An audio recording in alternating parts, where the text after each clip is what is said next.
Fuck yes.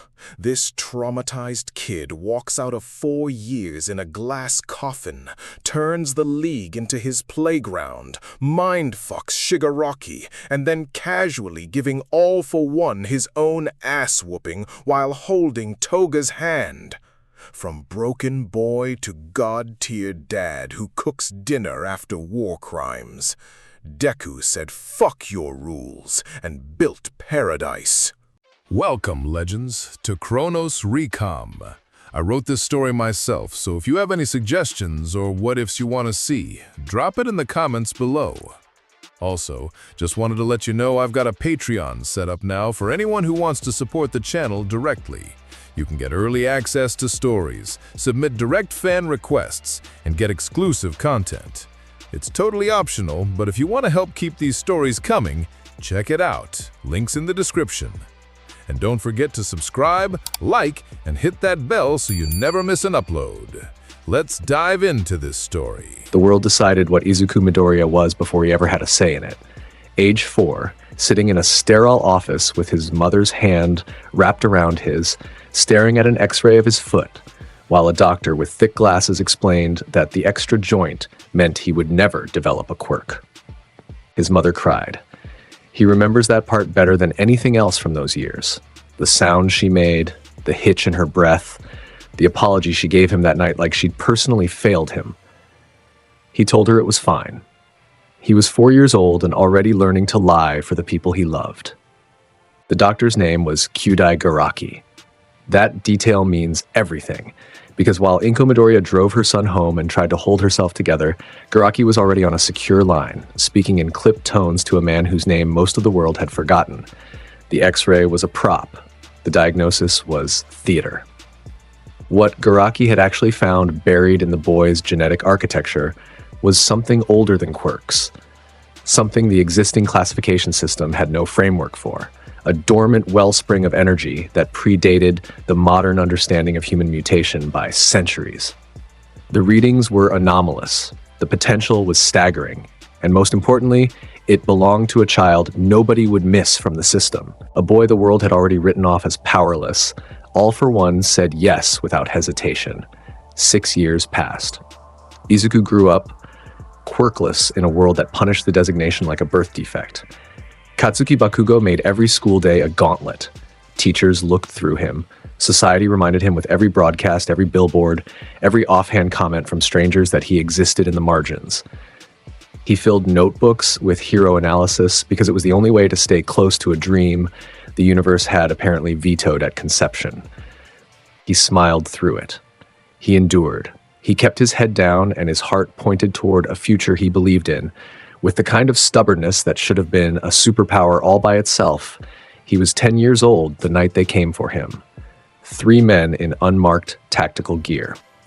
They entered through the window of his bedroom at 2:47 in the morning while his mother slept one wall away. A needle went into his neck before his eyes fully opened. The last thing he saw before consciousness left him was the red standby light on his all-might alarm clock blinking in the blackness, and then there was nothing at all. Wasn't it this? He woke up in a tank. The facility sat somewhere underground. He never learned where, never saw natural light, never heard traffic or birdsong or any sound that suggested the surface world still existed above him. The tank was vertical, filled with a viscous fluid that kept his body suspended and his lungs breathing through a tube threaded down his throat. Electrodes covered his scalp, his spine, his chest. Monitors beeped in sequences he memorized over weeks and months until the patterns became a language he understood better than Japanese. They were measuring him, harvesting something from him, pushing energy through his nervous system in controlled pulses to see what came back, treating him like a generator whose output they could siphon and store.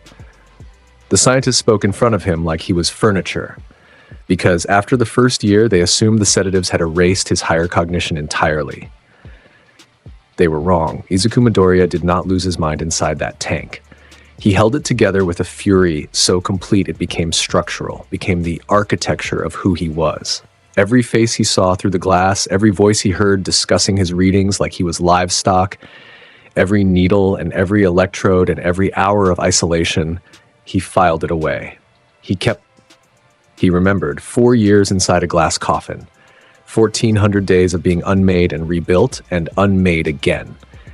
His body aged from 10 to 14 in artificial twilight, growing taller without exercise, his muscles maintained by electrical stimulation, his mind kept at the exact threshold between awareness and oblivion. They fed him through tubes. They drained him through wires. They took everything a child is supposed to have: sunlight, touch, choice, identity, a mother who must have screamed his name into the void every single day, and they converted it into data points on a screen. What they missed, what every instrument failed to register, was that the thing inside him was waking up on its own schedule. The anomalous energy Garaki had flagged 6 years prior was responding to his suffering the way a furnace responds to fuel. Every pulse of pain, every spike of grief, every moment of rage that Izuku swallowed back down fed the wellspring until it went from dormant to active to critical. The readings climbed. The scientists got excited. They increased the extraction rate, and on day 1,461, Izuku Midoriya's mind broke through its last wall. The glass cracked first, a single fissure running from the base of the tank to the top, splitting the surface with a sound like a gunshot. Every monitor in the room flatlined simultaneously. The overhead lights burst in their fixtures, showering the lab floor with sparks and broken glass. 3 scientists stumbled back from their stations, pulling off headsets, shouting questions at each other that nobody could answer. The fluid inside the tank turned red, a deep, burning, impossible red, the color of arterial blood under direct light, the color of something being born violently into a world that was absolutely unprepared for it. The crimson glow intensified until it became hard to look at, until the scientists were shielding their eyes with their forearms and the emergency alarms were screaming overhead, and the reinforced walls of the laboratory were beginning to vibrate at a frequency that loosened bolts and popped rivets. The tank exploded outward. Glass and fluid and metal fragments detonated in every direction, and every single piece stopped midair. Hung there, suspended in halos of red energy that twisted and spiraled like living smoke around a figure standing at the center of the destruction, a 14-year-old boy, rail-thin, dripping with tank fluid, his hospital gown plastered to a body that had grown up in captivity. His hair hung past his shoulders, matted and heavy. His hands hung at his sides with red mist coiling between each finger like something alive, something hungry. His eyes opened, and they burned, pure crimson light where green used to be, bright enough to cast shadows across the far wall. He looked at the scientists, and he saw their faces, faces he had memorized through 4 years of glass. He knew their names. He knew which ones had laughed at his readings. He knew which ones had increased his dosages when the pain responses amused them. He knew every single one of them. "You took everything from me." His voice came out raw and unused, cracked from years of silence, but the words carried weight that made the air pressure in the room drop. "Now you pay for it." He reached into their minds like pushing his fingers through wet paper. The lead scientist, a woman named Harada who had once told a colleague that the subject's distress responses were fascinating, dropped to her knees first. Her eyes went wide and glassy, and her mouth opened in a scream that started silent, and then built into something that sounded like it was tearing her throat apart. She saw her fear. The thing she was most afraid of in the entire world dragged out of the pit of her subconscious and made real inside her skull with absolute fidelity. She clawed at her own face. Her nails found her eyes. The second scientist, a man who had calibrated the pain threshold, saw the same thing tailored to his own architecture of terror. He ran headfirst into the wall at full speed. The third collapsed in a fetal position and simply stopped being present behind his own eyes, the lights going out in a way that would never reverse. The security doors at the far end of the lab crashed open, and 6 guards poured through in formation, rifles raised, screaming commands at the emaciated figure standing barefoot in a spreading pool of tank fluid and blood. Izuku turned his head toward them, and the rifles wrenched themselves out of their owner's hands with enough force to break fingers and trigger guards alike. The weapons hung in midair for a fraction of a second, oriented themselves, and then opened fire back at the men who had carried them. The sound was enormous in the enclosed space, Automatic weapons discharging in tight quarters, muzzle flash turning the red haze into something strobing and hellish. Guards dropped, bodies hit the floor. Brass casings rained down in a metallic cascade and then stopped falling halfway to the ground, caught in the same red field that held everything else. Izuku walked forward through the aftermath. Barefoot on cold tile, stepping over bodies, trailing red energy behind him like a cape made of raw destruction. More guards came. He did not slow down. Every bullet fired at him stopped in midair 3 feet from his skin and dropped harmlessly to the floor.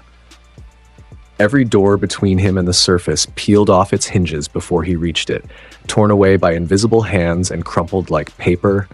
An entire wing of the facility collapsed behind him as he passed through it.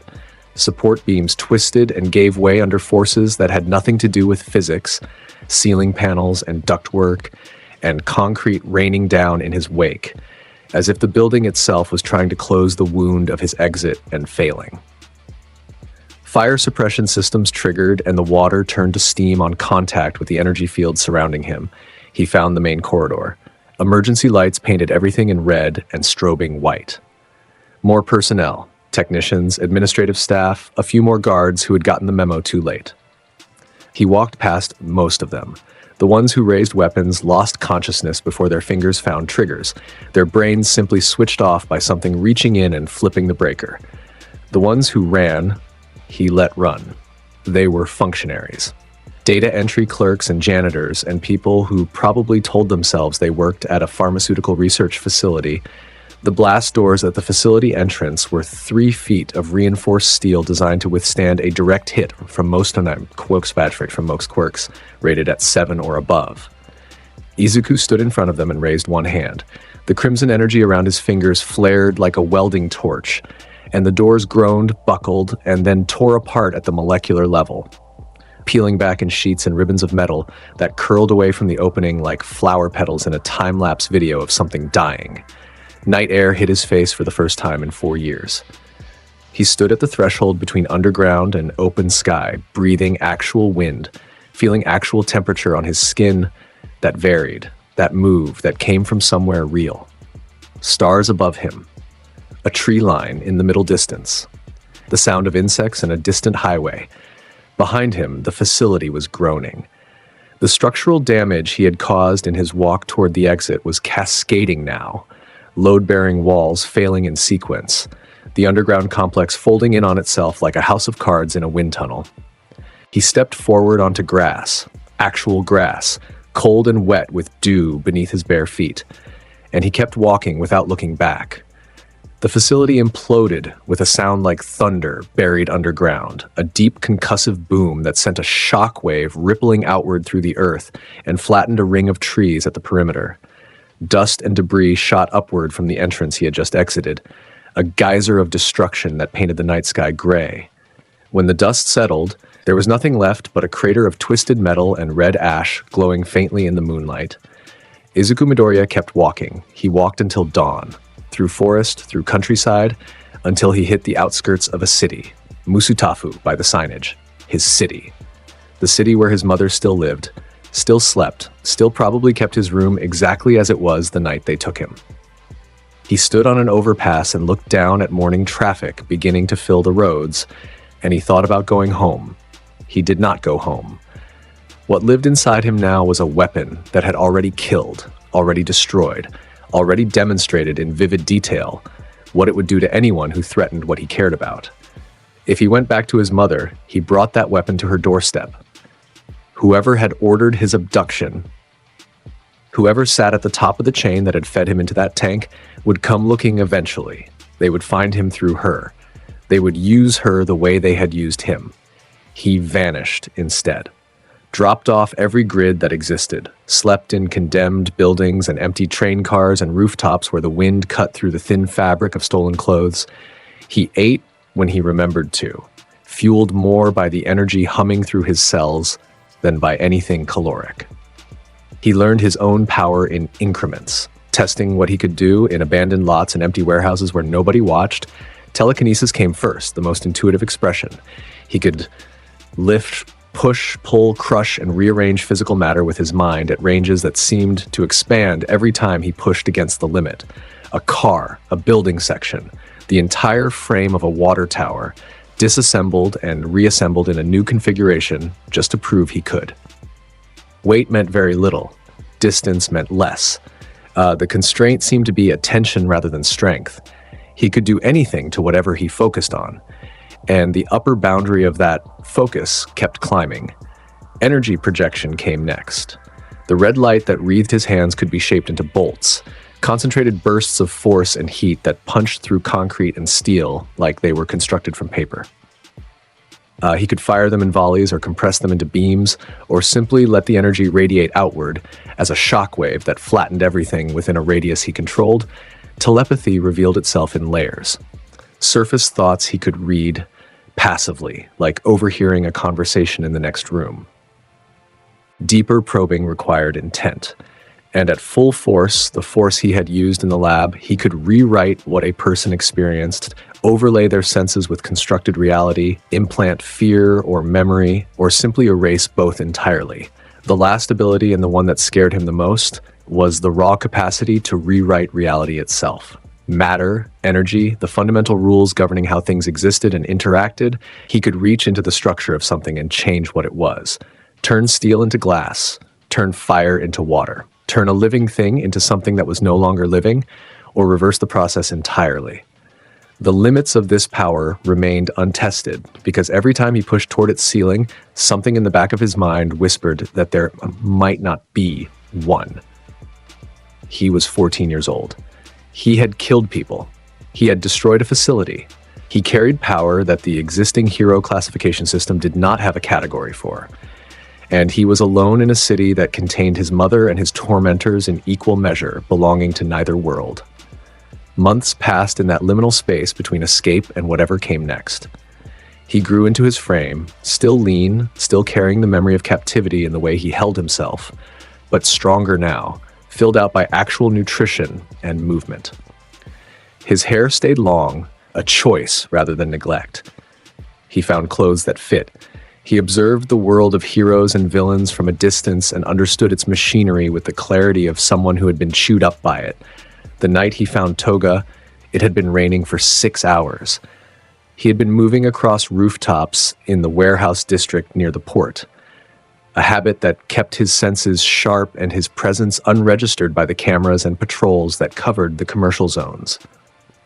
The rain made the city sound different, flattened everything into a white noise that most people found soothing. Izuku found it useful for masking approach vectors. The sound that cut through the rain was a girl screaming. He stopped at the edge of a roof and looked down into the alley below. 3 figures in police uniforms had cornered a fourth against a dead-end wall. A girl, probably his age, blonde hair plastered to her face by the rain, her school uniform torn at the sleeve and dirty at the knees like she had been running and falling and running again. Her eyes were gold and wide and full of a terror that Izuku recognized in his own bones. One of the officers had his sidearm drawn.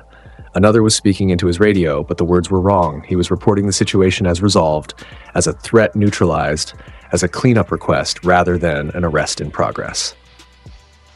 The third stood with his arms crossed and his face empty of anything resembling procedure.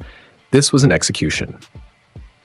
The blood quirk girl from the bulletin, the one with the gun, said, "Easier this way. Paperwork's already filed." The girl, Toga, he would learn her name shortly, pressed her back against the brick wall and bared her teeth, and even cornered, even terrified. Something in her face refused to break. She looked ready to bite, ready to go down fighting in the ugliest way possible, if that was all she had left. Leave her alone. Izuku's voice came from the mouth of the alley, and all 3 officers spun toward it. He stood in the rain with his hands at his sides, hair dripping, eyes catching the streetlight at an angle that made the green of his irises flicker with something that looked almost red. He was wearing a black jacket 2 sizes too large and jeans he'd taken from a donation bin 3 weeks prior. He looked like a teenager. He looked like prey to men with badges and firearms and the absolute certainty that nobody was watching. "Walk away, kid," the one with the gun said. "Hero business." "You're wearing police uniforms," Izuku said. "Heroes don't execute children in alleys." The officer's face tightened, his hand adjusted on his weapon. "Last chance. Walk." Izuku took one step forward instead, and the crimson light bloomed around his fingers like something breathing, like something that had been waiting. The rain passing through the field of energy hissed and evaporated in tiny plumes of steam, creating a corona of mist around his hands that made the red glow diffuse and enormous in the narrow alley. "You first." The officer fired. 3 rounds in quick succession, center mass, aimed at a 14-year-old boy standing 12 feet away. Every bullet hit the field of energy in front of Izuku and stopped dead. Then their forms rippled, their molecular structure rewritten in the space between one heartbeat and the next. 3 bullets became 3 red rose petals that drifted downward through the rain in gentle spirals, landing on the wet asphalt with no sound at all. The alley went silent except for the rain. The officer stared at the petals on the ground. His 2 partners stared at the boy who had just turned ammunition into flowers. The girl, pressed against the wall, stared at all of it with her mouth slightly open and her gold eyes reflecting the crimson light. Izuku raised one hand and all 3 officers left the ground simultaneously, slammed backward by invisible force until their spines met brick on opposite walls. Pinned there, arms spread, feet dangling, weapons clattering to the ground below them. Telekinetic pressure held them in place with the same effort it took Izuku to hold a thought. He walked forward through the space they had occupied, past the fallen petals, until he stood in front of the girl. He was taller than her by a few inches. The red light from his hands painted her face in warm tones that made the fear in her expression look almost theatrical, almost staged, except for the very real trembling in her shoulders. "Are you hurt?" he asked. She shook her head once, fast. Her eyes kept darting between him and the officers suspended on the walls. "Good." He turned back to the 3 men. "Here's what happens next. I take tonight out of your heads. You go home, you file whatever paperwork makes this disappear, and you never hunt another child." He reached into their minds the way he might reach into a drawer, with intent, with familiarity, with the absolute confidence of someone who had done this before and would do it again. The last hour unraveled from their conscious memory like thread pulled from a seam. Their eyes went blank, then confused, then empty in the particular way of someone suddenly unable to account for where they were or why.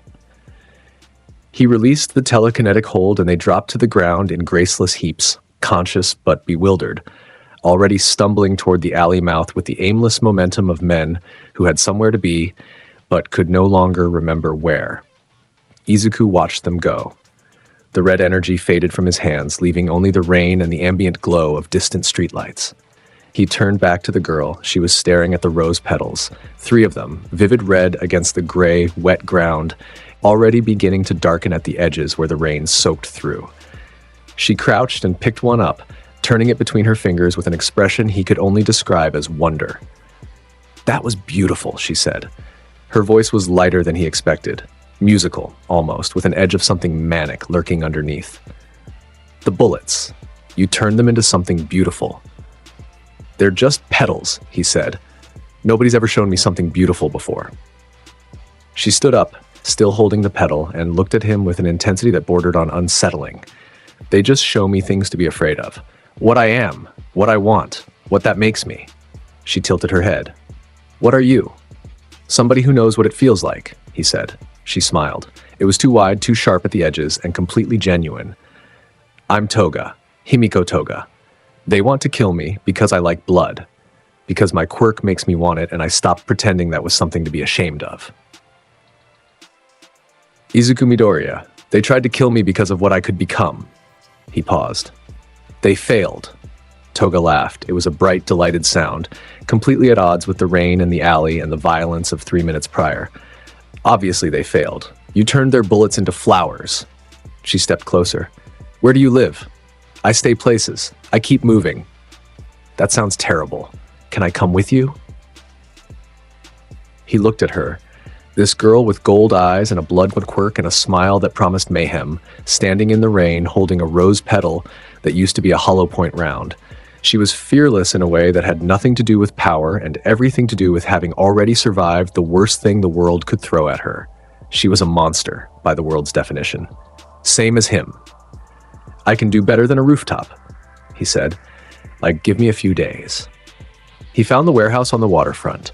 3 stories, abandoned, structurally sound beneath years of neglect.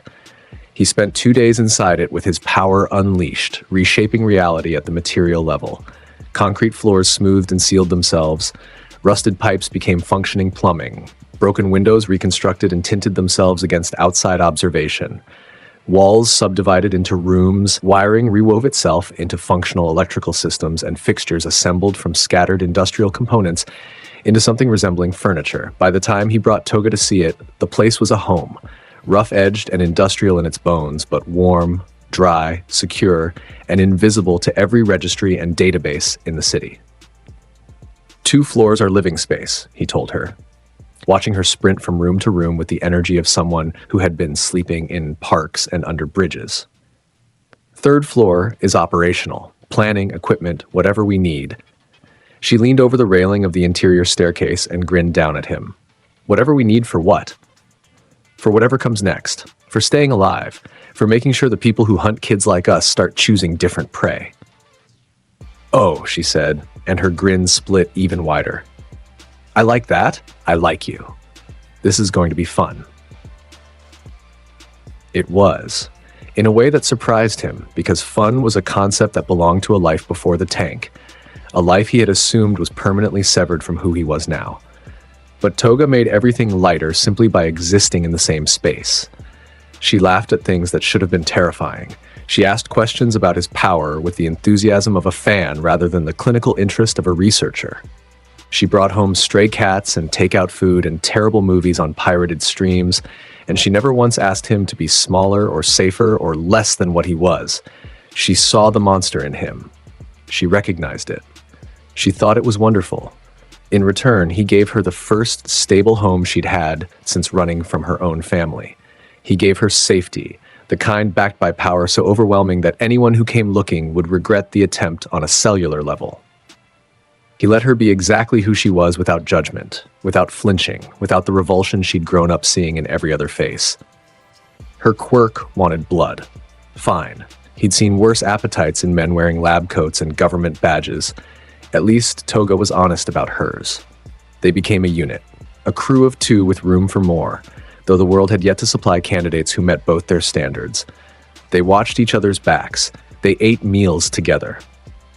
They argued about which hero agency was most corrupt and whether All Might's smile was genuine or performative, and whether the stray cats should be allowed on the couch.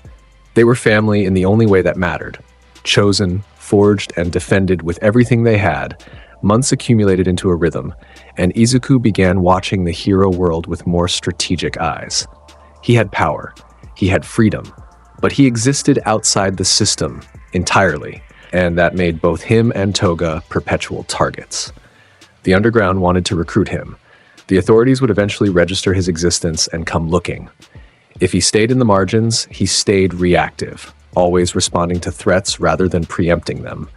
A hero license changed the calculus entirely. Licensed heroes operated with legal autonomy that bordered on sovereignty. They could use their quirks, or in his case, something far beyond a quirk, in public without criminal liability. They could access restricted information. They could shield civilians in their orbit from prosecution by association. If Izuku held a license, he became untouchable through channels that had nothing to do with his power and everything to do with paperwork. Toga thought it was hilarious. "You're going to walk into UA," she said, perched on the kitchen counter, eating cereal at 11 at night, and just be a student? Go to class? Raise your hand? "I'm going to walk into UA and get a piece of paper that makes us legal," he said. "The class part is just the price of admission. You could just make them give you one," she pointed out. "Walk in, wiggle your red fingers, boom, licensed. If I take it by force, it can be revoked by force. If I earn it through their own system, they have to honor it." He paused. "Plus, I want to see their faces." Toga threw a piece of cereal at him. "That's the real reason." He caught it with telekinesis and flicked it back at her forehead. "Maybe." The UA entrance exam took place on a February morning cold enough to turn breath visible. Izuku arrived in the stream of applicants, hundreds of nervous 15-year-olds in athletic gear, vibrating with adrenaline and ambition, most of them training since childhood for this single shot. He wore black from head to toe and kept his hands in his pockets and did not speak to anyone in line. Present Mike's voice boomed across the orientation hall, explaining the rules with his characteristic volume. Robot villains in an urban simulation, points for destroying them, 1, 2, 3-pointers based on difficulty, and the 0-pointer, worth nothing, meant only as an obstacle, something to avoid rather than fight. Izuku sat in the back row and listened.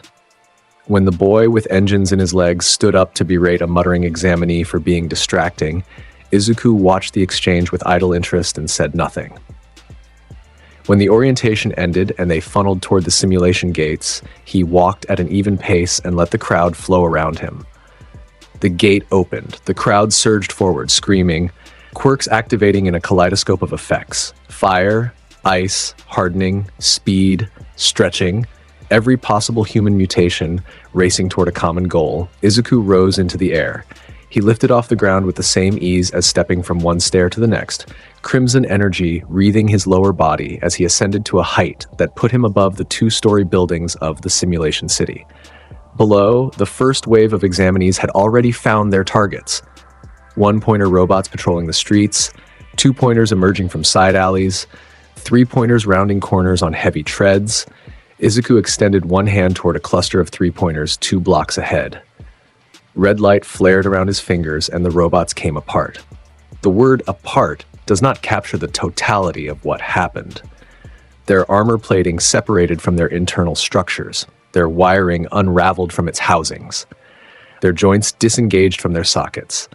Every bolt, every weld, every molecular bond holding them together released simultaneously, and what had been 4 functional machines became a cloud of components drifting gently to the ground in a rain of parts that sounded almost musical as they landed. Examinees on the street below stopped mid-stride and looked up.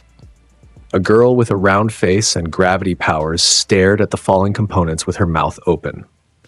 A boy with a tail froze mid-swing. 3 separate applicants who had been charging toward those same robots pulled up short and simply watched as points they had been counting on disassembled in mid-air above them. Izuku moved forward.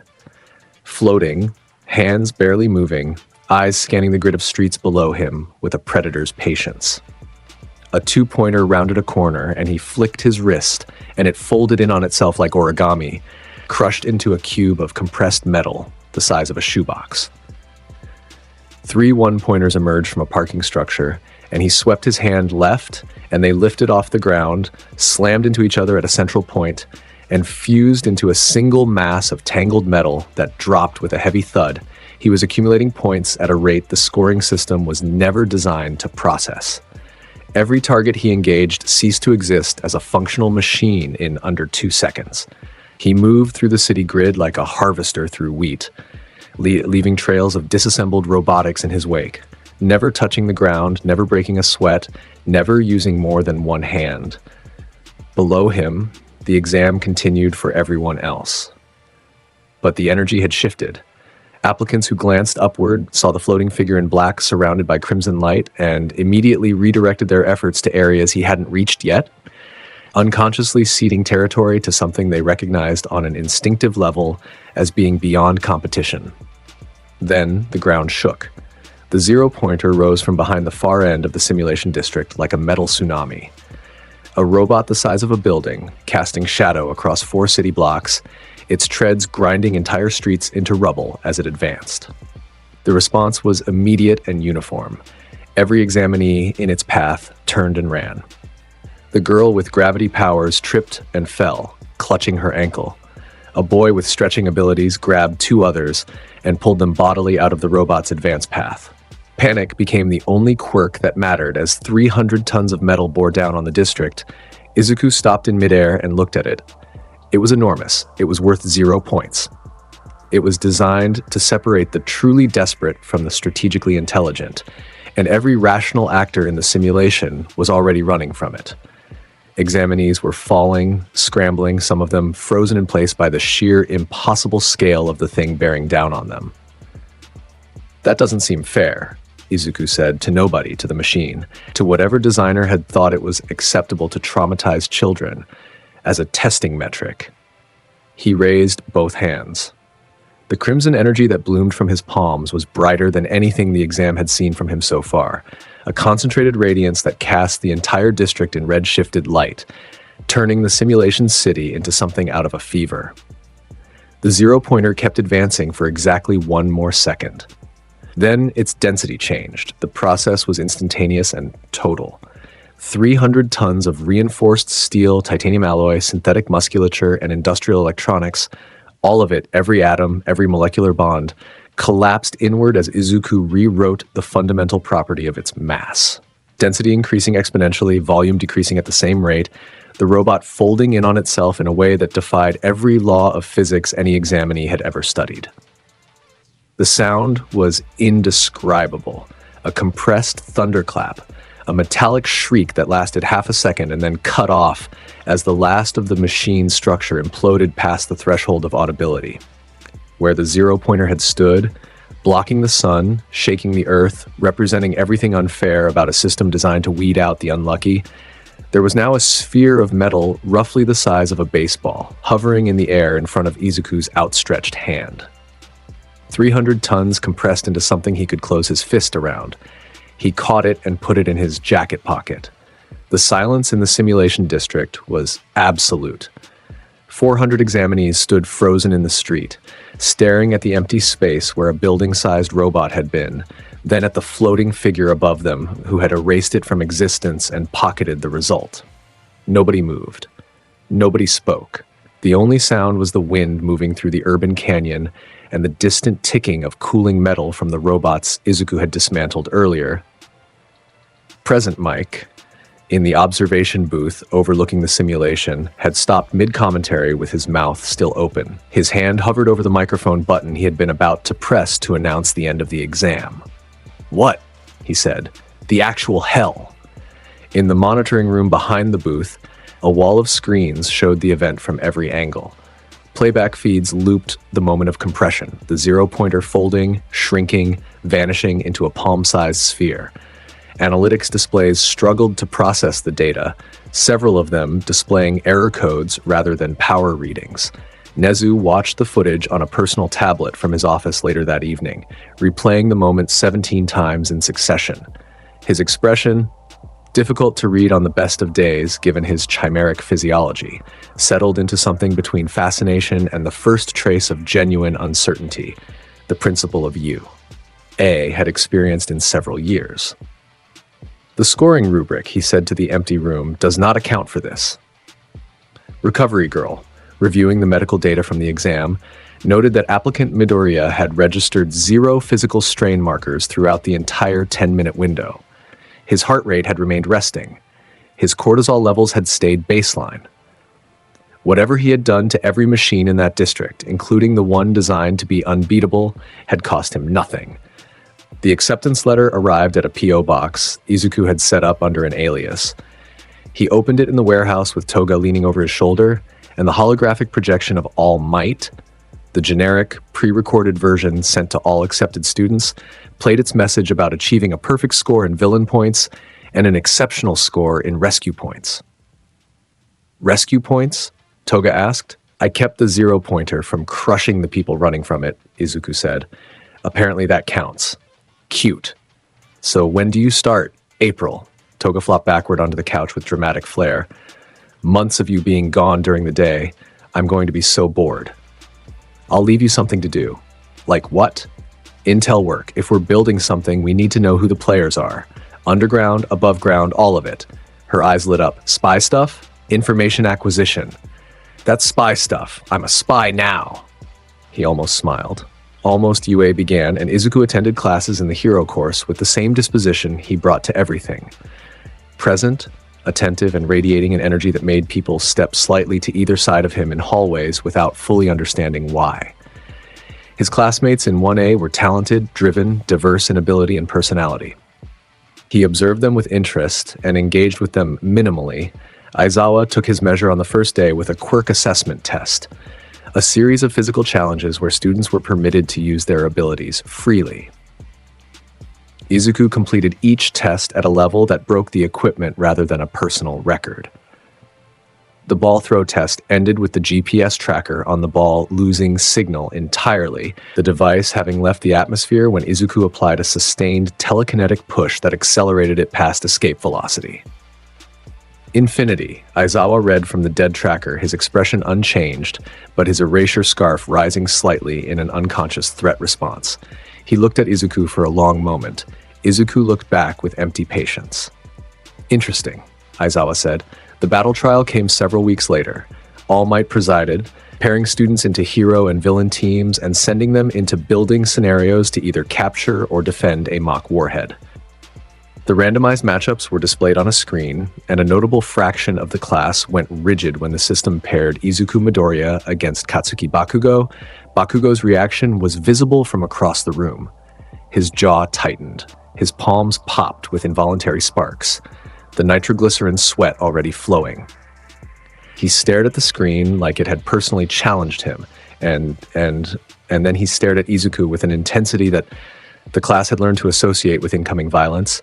Their history was unknown to Class 1A. Nobody in the room understood what Bakugo and Izuku were to each other.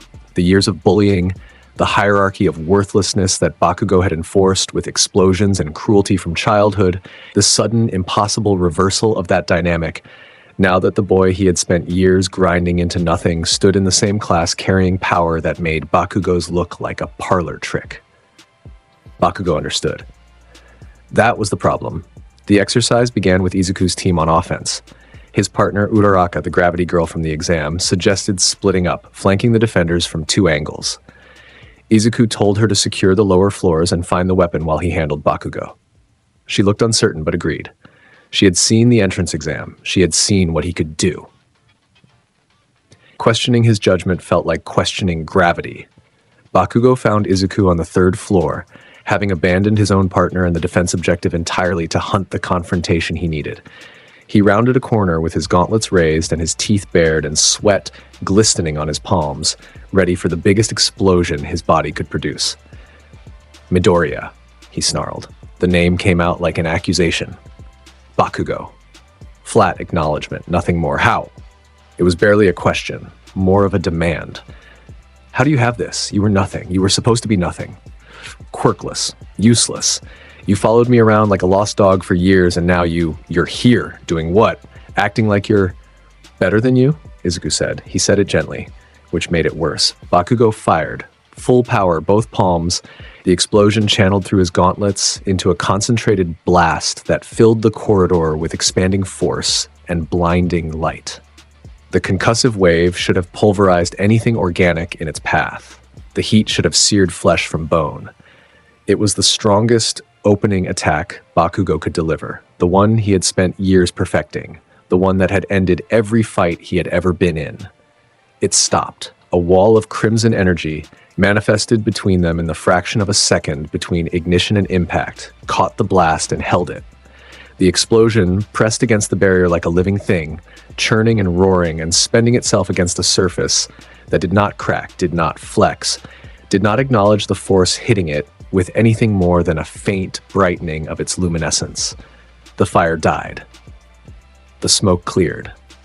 Bakugo stood in the corridor with his arms still extended and his eyes wide and his chest heaving, staring at the red barrier that had swallowed his best shot like nothing happened. This is what happens, Izuku said from behind the barrier, his voice carrying with absolute clarity despite the ringing in Bakugo's ears, when a bully finally faces his own fear. He raised one hand and fired a single hex bolt, a condensed sphere of crimson energy the size of a marble, moving faster than Bakugo's reflexes could track, crossing the distance between them and striking his temple with the lightness of a flicked pebble. There was no concussive force. There was no physical damage. The bolt did something far worse. Bakugo's eyes clouded red. He was still standing. His body remained upright in the corridor, his arms slowly dropping to his sides, his expression going slack. But behind those red-filmed eyes, Bakugo was somewhere else entirely. He was in a stadium. Thousands of faces in the stands, every one of them someone he knew. His parents, his teachers, his classmates, every person whose respect he had built his identity around. And in the center of the arena, he stood alone with his palms raised, trying to produce the explosions that had always been his answer to everything. The explosions turned inward. His own quirk detonated against his skin instead of away from it. The nitroglycerin sweat ignited on his forearms, and the blast peeled his flesh back in layers, and he screamed, and the crowd watched with expressions that were worse than horror. They were disgust, disappointment. The absolute bone-deep contempt of people realizing they had overestimated him his entire life. "How disappointing," his mother's face said from the front row. "We expected so much more," All Might's face said from the announcer's booth. His hands burned. His arms burned. His quirk, the thing that had made him special, made him powerful, made him matter, was consuming him alive while everyone he had ever wanted to impress watched and felt nothing but revulsion. In the real world, Bakugo's body hit the floor. He collapsed onto his hands and knees with a sound that was too raw to be called a scream. A choked, guttural noise that cracked in the middle and became something wet. His entire frame shook. His fingers scraped against the concrete floor. His face was a ruin of an expression. Tears and snot and pure animal terror painted across features that had never worn anything but confidence and fury. Izuku stepped over him. He walked down the corridor toward the stairwell, toward the weapon room where Uraraka had almost certainly already completed the objective.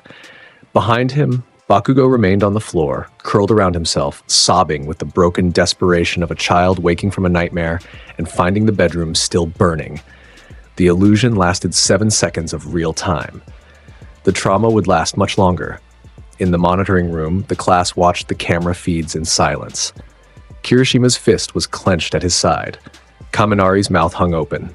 Yaoyorozu had pressed her hand over her lips. All Might stood at the central console with his smile still in place, technically, but his eyes had gone somewhere distant and troubled that the expression could not reach.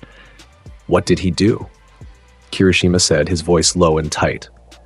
What just happened? Bakugo he's on the ground. He's crying. What the hell kind of quirk does that? Nobody answered, because nobody in the room had one. Izuku reached the weapon room.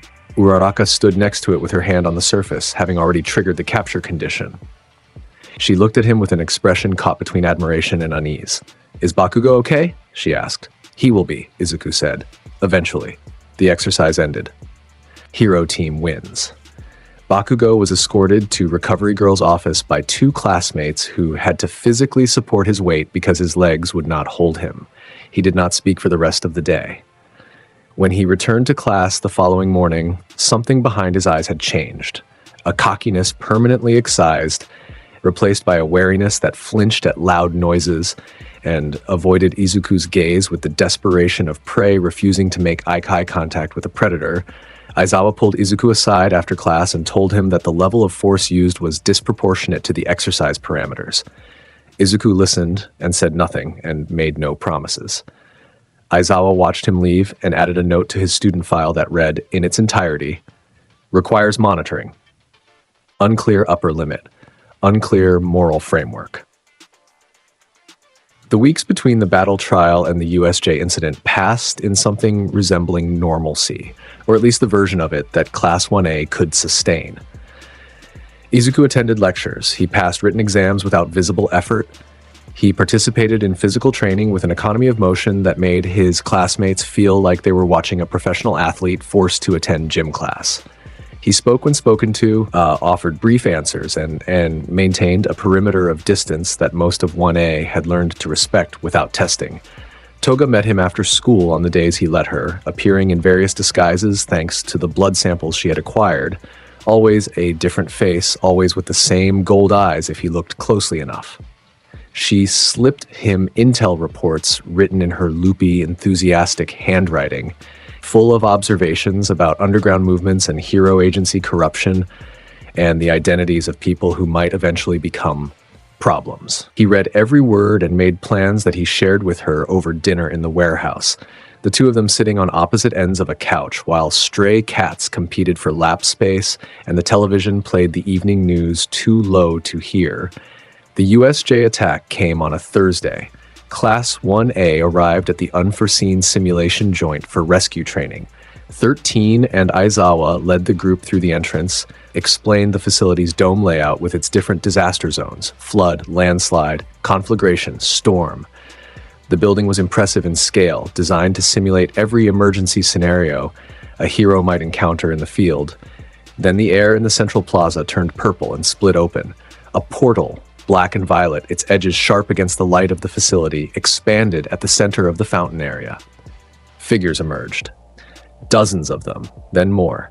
A small army of villains pouring through Kurogiri's warp gate with weapons and quirks, and the specific energy of people expecting to kill. At their head stood two figures, Kurogiri himself, a mass of shadowed mist in a suit, and beside him a young man with pale hair and a severed hand covering his face like a mask, Shigaraki Tomura, the leader of whatever this was, and behind them both something massive and wrong, a creature that barely qualified as human anymore. Black skin muscled to grotesque proportions, its brain exposed and its eyes empty of anything but programmed obedience. The Nomu. "Stay back," Aizawa said to the students, his capture scarf already unwinding, his goggles dropping into place. He moved like the professional he was, fast, committed, already in the air and descending toward the mass of villains with the intention of buying time. 13 began ushering students toward the exit. Kurogiri appeared before them in a wall of mist and scattered the class, portals opening beneath their feet, depositing them across the facilities, disaster zones in isolated groups. Panic fractured the formation. Students fell through warp gates and found themselves separated, outnumbered, dropped into hostile terrain with villains already closing in. Izuku did not fall through a portal. When Kurogiri's mist expanded toward his section of the group, it split around him. Parted like water around a stone, the warp energy unable to maintain coherence within the radius of the field, Izuku had raised around himself the instant the portal first appeared. Kurogiri's form rippled with something that might have been surprise, a sentient mist suddenly discovering that a student had somehow made himself immune to the fundamental mechanism of spatial displacement.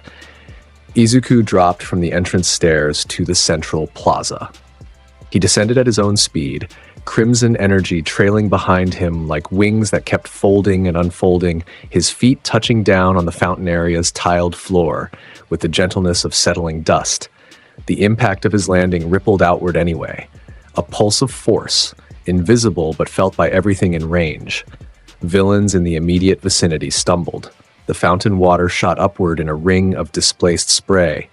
The air pressure shifted palpably, as if a weather system had materialized inside the dome.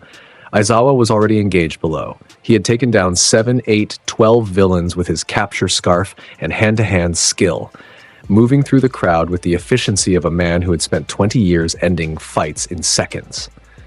But he was human, and there were too many, and the Nomu was watching him with those empty eyes, waiting. Shigaraki saw the boy descend. His head tilted, the fingers of the severed hand obscuring his expression, but his voice carrying clear across the plaza, reedy, unstable, somewhere between excitement and irritation. "That's him," Shigaraki said to Kurogiri. "The one Sensei said to watch, the anomaly in 1A. "Shall I retrieve the others first?" Kurogiri asked. "Get him the Nomu. That's what it's for." The Nomu moved, 300 pounds of engineered muscle and shock absorption launching itself across the plaza at speeds that contradicted its mass, aimed at Aizawa with instructions to kill the most visible threat first. Izuku got there first. He crossed 40 meters of open ground in the time it took to blink, the movement itself less like travel and more like reality, deciding he should be in a different place. One moment at the fountain, the next standing between Aizawa and the incoming Nomu, with his hand raised and crimson light blazing from every finger. The Nomu hit his barrier and stopped. 300 pounds of terminal velocity against a wall of chaos magic, and the wall held like it was anchored in something deeper than physics. The impact sound was a thunderclap that echoed off the dome's ceiling. The tiles beneath Izuku's feet cracked in a radial pattern from the transferred force, but he stood unmoved, his hair lifting in the energy displacement, his eyes burning their steady crimson. "Aizawa," he said without turning. "Back up." Aizawa, bloodied and winded, stared at his student's back for a half-second longer than protocol allowed before retreating.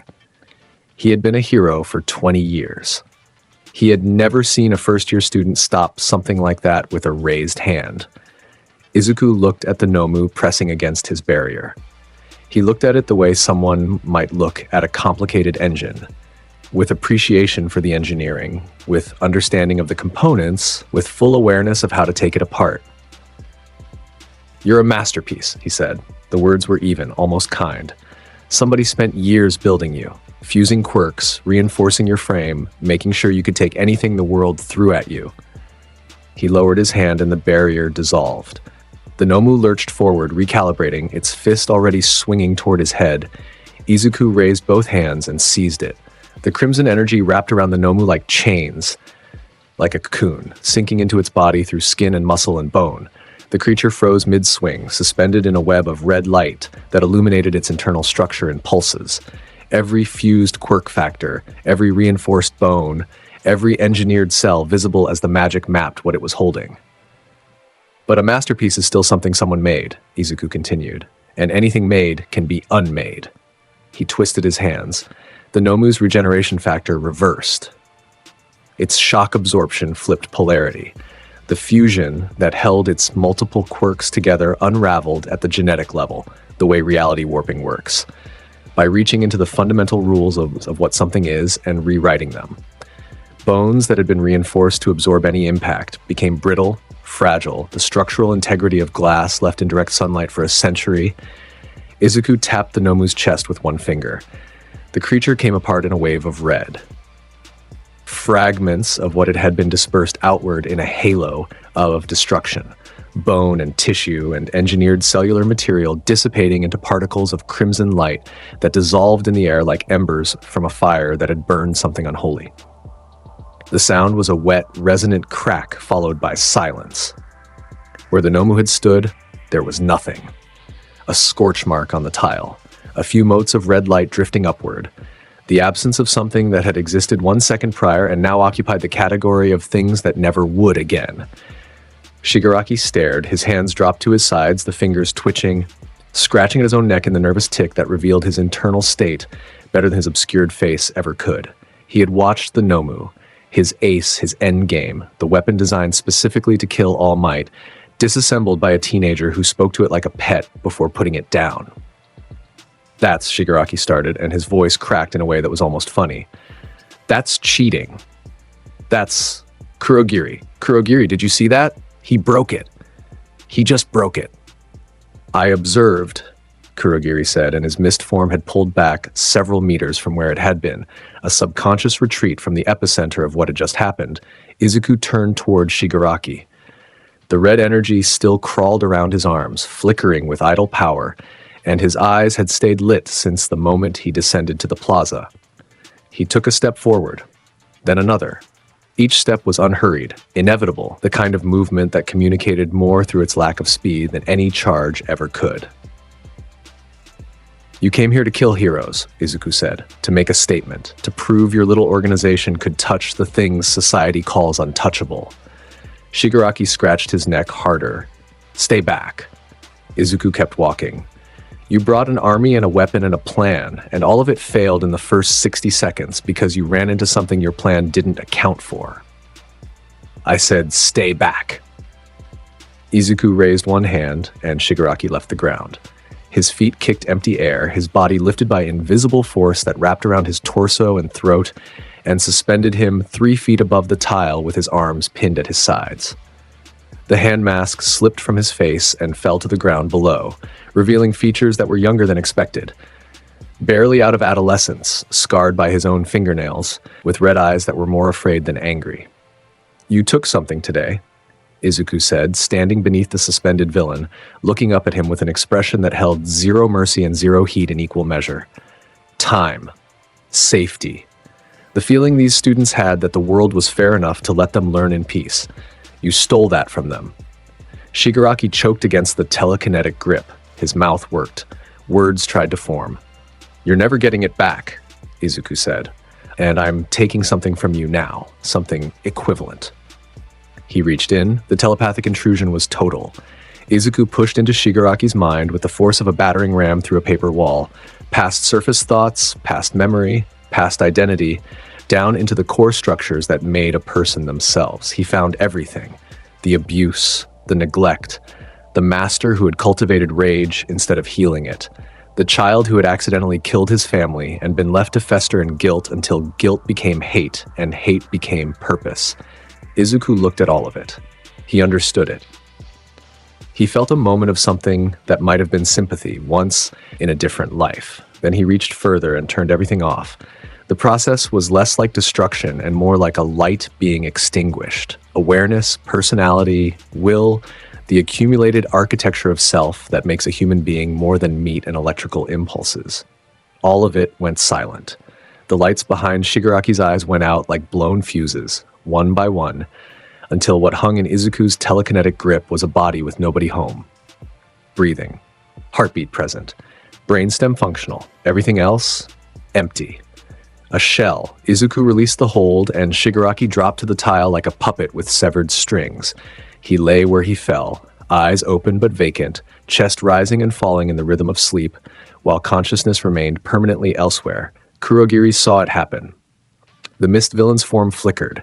A moment of absolute horror, if formless shadows could express such a thing. And then he surged forward, wrapping his warp gate around Shigaraki's limp body and vanishing. The remaining villains followed, scattered through hastily opened portals, the invasion collapsing in seconds once its leadership was neutralized. The USJ went silent except for the sounds of distant water in the flood zone and the heavy breathing of Class 1A students who had survived their individual encounters across the facility. Izuku stood in the central plaza surrounded by the aftermath. Broken tile. The scorch mark where the Nomu had been.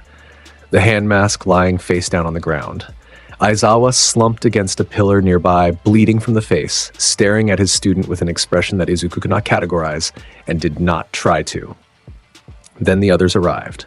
Students from the scattered zones made their way back to the central area, some limping, some supporting others, all of them wearing the particular expression of people who had just survived their first real encounter with lethal intent. They converged on the plaza and saw the destruction there. They saw Izuku standing at the center of it, still wreathed in fading crimson light, still burning at the edges of his eyes. Kirishima reached the group first, bloodied but standing, with Bakugo close behind, wearing an expression of forced neutrality over something much more complex. Todoroki emerged from the landslide zone with Frost on his right side and his jaw tight. Yaoyorozu guided 3 injured students down the stairs with manufactured first aid supplies. Uraraka ran toward the plaza with tears on her face and relief in her voice, calling names to check who was alive. The big one, Kirishima said, looking at the scorch mark, looking at the empty space where something enormous had been. The black thing with the exposed brain. Where is it? Gone, Asui said from behind him. She had been closer to the plaza. She had seen. Her wide eyes were wider than usual, and her typically unflappable demeanor had cracked at the edges. Midoriya did something to it. It just broke apart, into light. It was there, and then it was red light, and then it was nothing at all. I saw it happen, and it was there, and then it wasn't. And the guy with the hands? Kaminari asked. Their leader? Also Midoriya, Asui said. She said it with the tone of someone reporting a fact they had not yet processed. He lifted him off the ground, did something I couldn't see. The guy went limp. His friend took him, and they all left. The class looked at Izuku. 20 pairs of eyes, most of them some combination of grateful and afraid, all of them recalculating what they understood about the boy who sat in the back row and never raised his hand and never spoke, unless addressed. Izuku looked back at them and said nothing, because there was nothing to say that they were ready to hear. All Might arrived 4 minutes later with the rest of the faculty. The symbol of peace in his muscle form, towering and golden, bursting through the USJ entrance with enough force to warp the door frames. He took in the scene, the scattered evidence of combat, the injured students, the destroyed Nomu's absence, the empty plaza, and his smile faltered for the first time in public memory. Young Midoriya, he said, after the immediate crisis was declared over and the injured were being transported. He pulled Izuku aside outside the building in the cold air and late afternoon light. What happened in there? Villains attacked. I stopped them. The creature they brought, the engineered weapon, you destroyed it. I took it apart, and their leader, the reports say he was rendered catatonic. He was trying to kill us. He's never going to try again. All Might's face, the real one, the one behind the smile that the public consumed like a drug, looked old for a moment, tired, burdened by something he could not name and the boy in front of him could not be asked to carry. There are lines, All Might said. Even for us, even when the threat is real. The difference between a hero and... I know what the difference is, Izuku said. His voice was soft, level, empty of challenge, and full of something much worse. The difference is what you can live with afterward. I can live with all of it. He walked away and All Might watched him go, and the symbol of peace said nothing, because every word he could think of felt insufficient. The sports festival arrived with the weight of public spectacle behind it. Every hero agency in the country watching, every news network broadcasting, 80,000 people in the stands and millions more on screens across Japan, all of them tuned in to watch the next generation of heroes prove themselves in a pressure cooker designed to separate exceptional from merely good. Class 1A walked into the arena carrying the additional weight of the USJ attack. The media had gotten fragments of the story, enough to know that first years had survived a genuine villain assault, enough to make the public hungry for a look at whatever these kids were made of. The students, some of them stood taller under the attention. Some of them shrank. Izuku felt nothing about the attention. He walked onto the field and assessed the layout and waited for the events to begin, with the patience of someone who already knew how they would end. The first event was an obstacle race across the stadium and through a series of environmental hazards. When midnight blew the starting horn, the mass of students surged forward toward a narrow tunnel exit designed to create a bottleneck that would thin the herd immediately. Izuku rose above the crowd. Again, the simple solution, the one that treated gravity as optional, the one that put him above every obstacle and every competitor in the most literal sense. He ascended 30 feet and then accelerated forward over the tunnel, over the first obstacle zone where robots from the entrance exam rose to block the path, over the canyon zone where tightrope spanned gaps designed to terrify. He completed the race in a time that present Mike could only describe as insulting. And first place goes to... He's already done? Listeners, I don't. He just flew. He flew over all of it. Every obstacle. Every challenge. He flew over the entire course like the course wasn't there. In the stands, Endeavor, the number 2 hero, a wall of living flame occupying a reserved seat in the VIP section, watched the green-haired boy descend to the finish line with narrow eyes. His son was in this class. His son was supposed to demonstrate the results of 2 decades of investment in genetics. This was supposed to be Shoto's stage. The second event, a cavalry battle where teams competed for headbands worth point values, went similarly.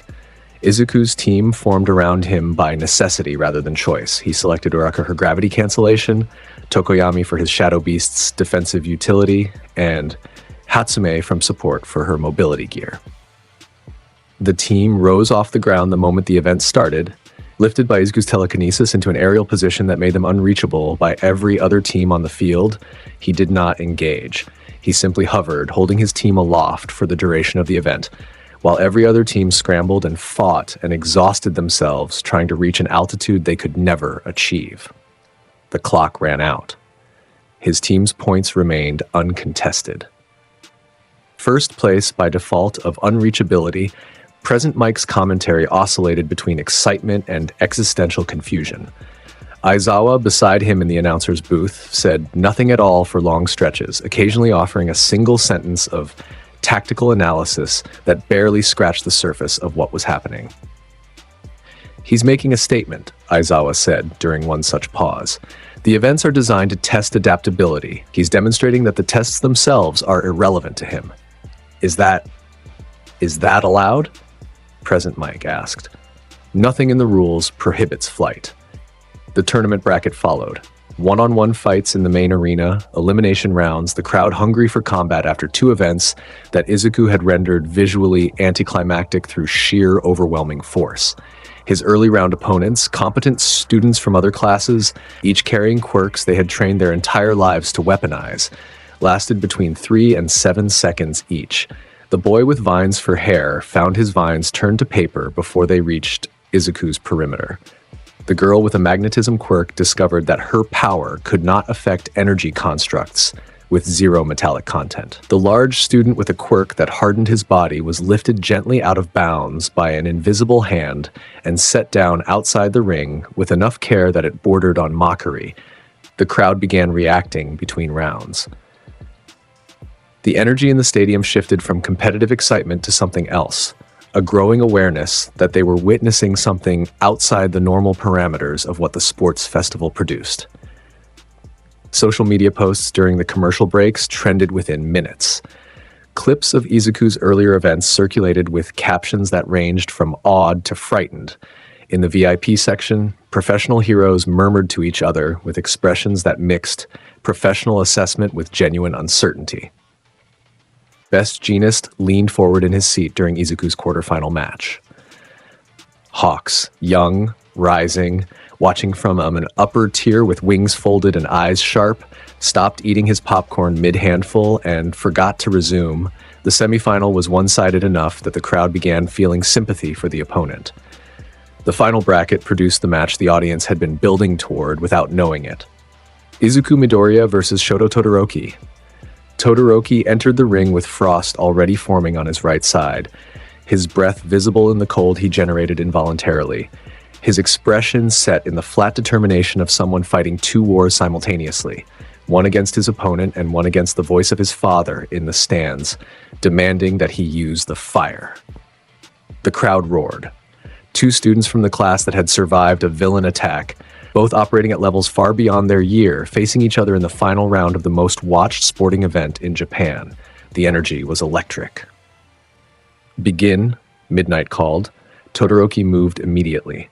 His right foot stamped the arena floor and a glacier erupted, a wave of ice that filled the ring in an instant, towering formations of frozen crystal racing toward Izuku with the speed and mass of an avalanche. The crowd gasped at the scale. Cementos, stationed ringside, prepared to intervene if the structure threatened the stands. The ice reached the ceiling of the arena and kept growing. A solid wall of frozen force designed to end the fight in a single overwhelming statement. Izuku stood at the center of the oncoming frozen wave and moved one hand in a gentle arc. The ice became butterflies. Every crystal, every frozen molecule, every ton of solid ice that Todoroki had produced, all of it transformed in the space between 1 second and the next. The material composition shifted at the atomic level, water crystalline lattice rearranging into organic compounds, mass redistributing into individual forms that were small and light and alive. A glacier became a flock, 10,000 crimson butterflies erupting from where ice had been, filling the arena in a cloud of red wings that scattered outward in every direction, drifting up toward the lights and out over the crowd. The stadium went silent. Then it erupted. 80,000 people making sound, some screaming, some laughing, some crying from the sheer impossible beauty of what they had just witnessed. Butterflies landed on the shoulders and outstretched hands of audience members in the front rows. Present Mike was saying words into his microphone, but they were incoherent, a stream of consciousness that had abandoned broadcast protocol entirely. In the announcer's booth, even Aizawa had shifted forward in his chair. Todoroki stood in a ring of clear tile where his glacier had been, his right arm still extended, his face wearing an expression that Izuku had never seen on him before, pure, unfiltered shock. The defenses of a lifetime stripped away by the sheer impossibility of what had just happened to his attack. "You're hiding," Izuku said. His lips moved, but the words carried directly, pushed into Todoroki's mind with the precision of someone placing a letter in a mailbox. "You made a vow to never use your father's fire. You told yourself that was nobility, that refusing half your power was a statement of independence." Todoroki's jaw tightened, his left fist clenched. Heat rippled the air around it involuntarily. "It's a cage." Izuku's mental voice carried the weight of someone who knew cages better than anyone alive. Your father put you in it when you were too young to understand what he was doing, and you stayed in it because the alternative was admitting he shaped you. But you're still shaped by him either way. Refusing the fire doesn't free you from him. It keeps you trapped in reaction to him. You're still his hostage. You're still living inside his story instead of writing your own. Todoroki's breath came faster. His left side began to glow with the heat building under his skin. His right side frosted over in response, the two halves of his body warring visibly, the conflict that defined him made physical in front of 80,000 witnesses. "I won't," he said through his teeth. "I won't use it. I don't need." "You're afraid that using it means he wins," Izuku said, out loud this time, letting the whole arena hear. "But he already lost. You're here despite him. You're strong despite him. Using your full power doesn't validate him. It proves you've moved past needing him to be wrong." Something cracked in Todoroki's expression. Something old and tired and held together by willpower alone finally gave way, and the fire came. It erupted from his left side like a broken dam, a wall of flame that spiraled upward from his body in a column visible from outside the stadium, the heat so intense that the air itself distorted for 50 meters in every direction. The crowd screamed again, this time in genuine alarm. Midnight rose from her seat. Cementos braced. Todoroki stood in the inferno of his own making with tears evaporating from his cheeks before they could fall, his face twisted between agony and liberation, and he threw everything he had. Fire and ice together, the full scope of half cold, half hot unleashed for the first time in his life, a dual assault of elemental extremes that converged on Izuku's position with enough force to reshape the floor. Izuku met it with one hand, a wave of chaos magic, pure, unstructured, the raw red energy that existed before he shaped it into any specific application, rolled forward from his palm and swallowed everything. The fire entered the wave and ceased to be fire. The ice entered the wave and ceased to be ice. Both elements, both extremes of Todoroki's full power, were consumed by something that existed outside the framework of elemental interaction, something that did not counter or absorb but simply superseded. The wave continued past the point of interception and reached Todoroki with enough residual force to push him backward, gently, firmly.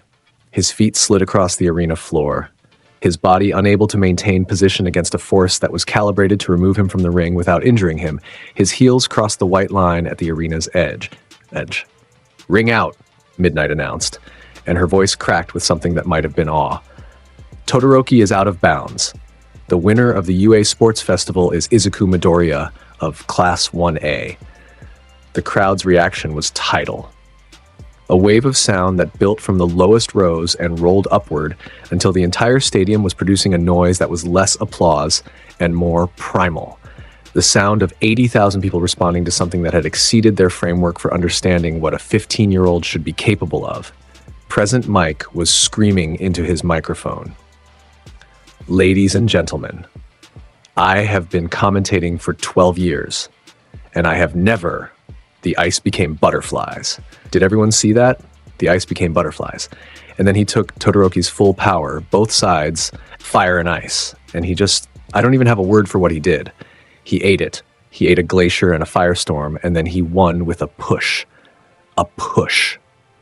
Aizawa leaned into his own microphone for the first time in several minutes. The match lasted approximately 40 seconds. Midoriya sustained 0 damage. He used no name technique.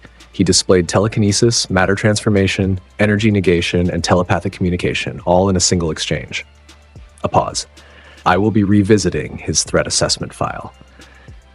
In the VIP section, Endeavor was standing. His flames burned higher than his costume's usual parameters, his face a mask of something complex and ugly. Recognition, maybe. The recognition of a man who had spent his life chasing the #1 position, watching a child demonstrate power that made the entire ranking system look like children playing pretend. Hawks, in his upper-tier seat, let out a long, low whistle and said to nobody in particular, "Well, that changes things." Todoroki lay on the arena floor, just outside the ring, staring at the sky with both sides of his body cooling, and he was smiling, barely, at the corners of his mouth. The kind of smile that belongs to someone who just lost everything and found something else entirely. Izuku stood at the center of the ring as the crowd raged around him, unmarked, his clothes untouched by fire or frost, the crimson glow fading from his eyes as he let the power settle. A butterfly, one of the remaining few still drifting through the stadium lights, landed on his outstretched hand and rested there for a moment before dissolving into red motes that sparkled and vanished. He did not smile. He did not wave. He looked at the crowd and the cameras and the spectacle and felt nothing about any of it, except a cold satisfaction that the piece of paper he needed was now inevitable. The medal ceremony was perfunctory. Izuku accepted gold from All Might with a nod that communicated everything and nothing simultaneously. All Might, for his part, managed to hold his smile but whispered something that the microphones in the crowd could not hear. "You frighten me, young Midoriya, and I say that with respect." "Good," Izuku whispered back. "Fear is appropriate." The weeks between the sports festival and Hosu were the calm before something Izuku could feel building in the periphery of his awareness. His telepathic sensitivity had been growing steadily, extending outward in passive sweeps that sometimes caught surface thoughts from neighboring buildings, sometimes detected spikes of emotional intensity from blocks away. The city had a psychic weather system, and he was becoming attuned to its patterns. Toga's intel reports grew more detailed during this period. She had established a network of contacts, street-level informants, reformed villains, a few disillusioned sidekicks from agencies that cut ethical corners. The picture she assembled showed a hero society cracking along fault lines that the public relations machine worked overtime to conceal. Corruption in licensing, kickback schemes between agencies and insurance companies, villains released on technicalities when the arresting hero's agency needed the recidivism statistics to justify budget increases. And in the alleys and backstreets, a figure was moving that did something else entirely, killing heroes, slitting their throats and leaving them displayed in poses that communicated judgment. Stain, the hero killer. Toga brought the information to Izuku on an evening when the news was running coverage of the third killing in as many weeks. A hero named Ingenium, real name Tensei Ida, older brother to Tenya Ida of Class 1A, had been found paralyzed from the waist down in a Hosu City alley, alive unlike some of Stain's other targets, but his career was over. "This guy's got a philosophy," Toga said, spreading newspaper clippings and printed web posts across their planning table. "He thinks most heroes are fakes, in it for money, fame, ego. He only spares the ones he considers genuine, the ones he thinks are actually motivated by saving people rather than self-interest. And he's judge, jury, and executioner," Izuku said. "Jury might be generous. He doesn't seem like the deliberating type." Toga tapped a photo of Stain in costume, the red scarf, the bandaged face, the arsenal of blades worn like a personal armory. He's heading for Hosu. The pattern's clear. 3 more hero agencies in that district fit his target profile. Ida's going to go after him, Izuku said. Toga looked up. "The guy in your class? With the engines?" His brother was Stain's latest target. Ida has been different since. Angrier, hiding it badly. He's going to use the internship period to get placed in Hosu and look for Stain himself. That's stupid. That guy's fast, sure, but Stain's killed pros with way more experience. It's grief. Grief makes people stupid. Izuku said it like he was reciting a fact of physics. "I'm going to be in Hosu when it happens." "When what happens?" "When Ida finds Stain and Stain tries to kill him." "You don't owe that guy anything," Toga pointed out. "He's barely talked to you all year. He's a classmate. His brother got hurt protecting people. The world already took enough from the Ida family." He looked at Toga with something in his expression that was almost warm. "Besides, Stain's entire philosophy is that he gets to decide who deserves to exist. I've had enough of people who think they get to decide that." Toga grinned, the sharp, wide, genuine one. "Are we going to Hosu?" "We're going to Hosu." The internship period began, and Izuku placed himself with a minor hero agency in the Hosu district, selected for geography rather than prestige, accepted instantly on the strength of his sports festival performance. The agency barely knew what to do with him. Their usual interns filed paperwork and observed patrols and received instruction on media relations. Izuku completed their requirements in silence during business hours and spent his evenings scanning the city's psychic landscape for the particular frequency of murderous intent. Toga operated independently, disguised in a face she'd acquired specifically for Hosu, a civilian woman in her early 20s, unremarkable enough to move through the city without triggering attention. She fed him positions and patterns and police band chatter through an encrypted channel, coordinating from the street level while he covered the aerial and psychic vectors. Ida, as predicted, had placed himself in a Hosu agency. Izuku tracked his classmates' patrol routes passively, felt the spikes of rage and grief that radiated from Ida's mind every time they passed near the alley where his brother had been crippled. The boy was hunting. Poorly. With more emotion than skill, his judgment compromised by the need for revenge, his situational awareness degraded by tunnel vision aimed at a single target. The night it happened, Izuku felt it first. A spike of terror, sharp, specific, the frequency of a paralyzed body and a racing mind. Coming from the Hosu back alleys, the older district where the streets narrowed and the buildings leaned close enough to block surveillance cameras. Then Ida's mental signature flared. Rage transmuting into fear, the particular panic of someone who charged into a fight expecting their anger to carry them, and discovered too late that anger means nothing against a superior combatant. Then another presence, injured. A hero called Native, already down, already bleeding. And above all three, the mind of the hero killer himself. A frequency that burned with absolute conviction, with righteousness so total it left no room for doubt or mercy. The mind of a zealot. The mind of someone who had decided that killing was justified and never revisited the decision. Izuku moved. He dropped from a rooftop 6 blocks away and covered the distance in the time it took the average person to blink twice, the air cracking around him as he accelerated through gaps between buildings at speeds that turned streetlights into streaks. Toga pinged his earpiece. "I see you moving. Alley between 5th and Harbor. I'm 30 seconds behind," and matched his trajectory on foot, taking the street-level approach with a knife in her hand and a grin on her face. The alley opened before him, and he processed the scene in a fraction of a second. Native, a pro-hero in a torn costume, lay propped against one wall, conscious but immobilized, a cut across his forearm and his body locked in the rigid paralysis of Stain's quirk. Blood on the ground. Blood on Stain's blade. Ida, on his back, one leg twisted beneath him at an angle that suggested a shattered knee, his own blood pooling from a slash across his shoulder. His eyes were open and fixed on the figure above him with the helpless fury of someone who had been trying to avenge his brother and was about to die in the same alley for the privilege. Stain stood between them with a katana in one hand and a shorter blade in the other, his stance low and ready, his bandaged face turning toward the mouth of the alley as Izuku's approach generated enough displaced air to shift loose debris on the ground. "Well?" Stain said. His voice was rough, a blade-edge rasp that matched his aesthetic. Another one. Izuku landed at the alley entrance.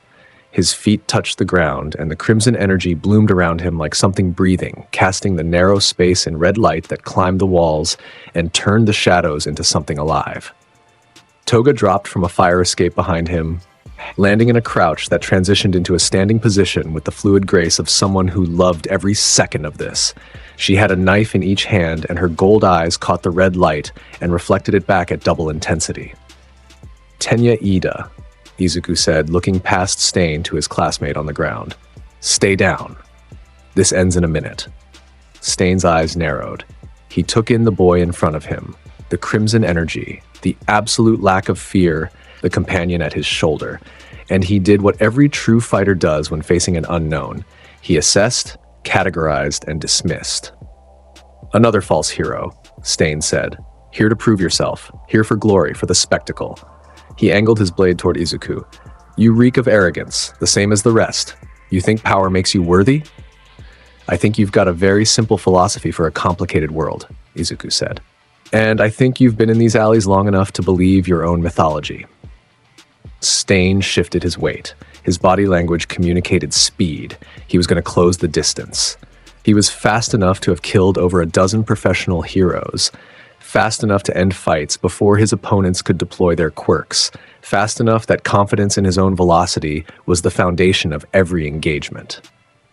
"Let me tell you something, boy," Stain said, and his voice carried the weight of a man who believed every word with his entire being. "The only hero who deserves the title is the one willing to sacrifice everything for others without thought of reward. All Might. Only him. Everyone else, everyone who wears the costume for money, for fame, for pride, is a stain on what heroism means. I remove stains." "You're a man with a sharp piece of metal," Izuku said. The words came out soft, almost gentle, and the alley walls began to warp. Brick rippled like water. Metal fire escapes groaned and twisted. The ground beneath their feet shuddered with a frequency that was less vibration and more wrongness, as if reality itself was flinching away from what was about to happen. "I'm something else entirely. We are not having a debate." Stain charged. Credit to the hero killer. He was as fast as advertised.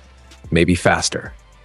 His body launched forward with the explosive speed of someone who had trained muscle memory to the point of superhuman, closing 12 feet of alley in a time frame that most people would experience as instantaneous. His blade moved in a pattern designed to cut and draw blood in a single motion. Because his quirk required ingestion of his target's blood to activate paralysis, he was fast. The chaos magic was faster. A wave of crimson force hit Stain like a wall falling on him. He was midair when it connected. Mid-lunge, blade extended, every muscle committed to the strike, and the force drove him downward into the pavement with the weight of 10 tons compressed into a single directional push. The impact crater was immediate and profound.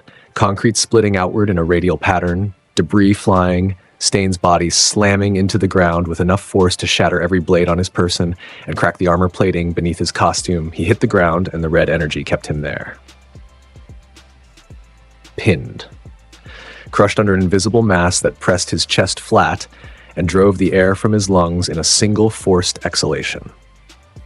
His arms were pushed to his sides by the same force. His fingers could not close around his fallen weapons. Stain's eyes, the one visible part of his face above the bandages, widened with something that might have been fear for the first time in his career. "That's it?" Toga said from behind Izuku, her voice carrying genuine disappointment. "He went down in one hit? I thought he'd at least be fun." "He's human," Izuku said. "Humans are fragile." He walked forward, standing over the pinned form of the hero killer, looking down at a man who had terrorized an entire society of professional heroes and now lay in a crater of his own making with crimson energy pressing him into the earth like an insect under a thumb. "Your philosophy?" Izuku said, crouching beside Stain's head, his voice carrying conversational volume that was somehow more threatening than a shout, "is that you get to decide who lives and who dies based on whether they meet your standard of purity. Your standard. A single man's standard enforced with blades that in alleys, against people who came outside to help others for a living." Stain tried to speak. The pressure on his chest allowed only a wheeze. "You crippled Ingenium. A man whose entire career was built on protecting his community, who ran a clean agency, who mentored sidekicks and responded to every emergency call regardless of media coverage. You put him in a wheelchair because he didn't meet your arbitrary threshold of sacrifice." Izuku's voice dropped lower. "His brother is lying behind me right now, bleeding because he loved his family enough to hunt you down. You did that. Your philosophy did that." Stain's visible eye burned with defiance. Even now, pinned, outmatched, physically helpless, the zealotry in him did not waver. He believed. He would die, believing. "I'm going to show you something," Izuku said. "Since you like judgment so much, since you think you're qualified to weigh souls."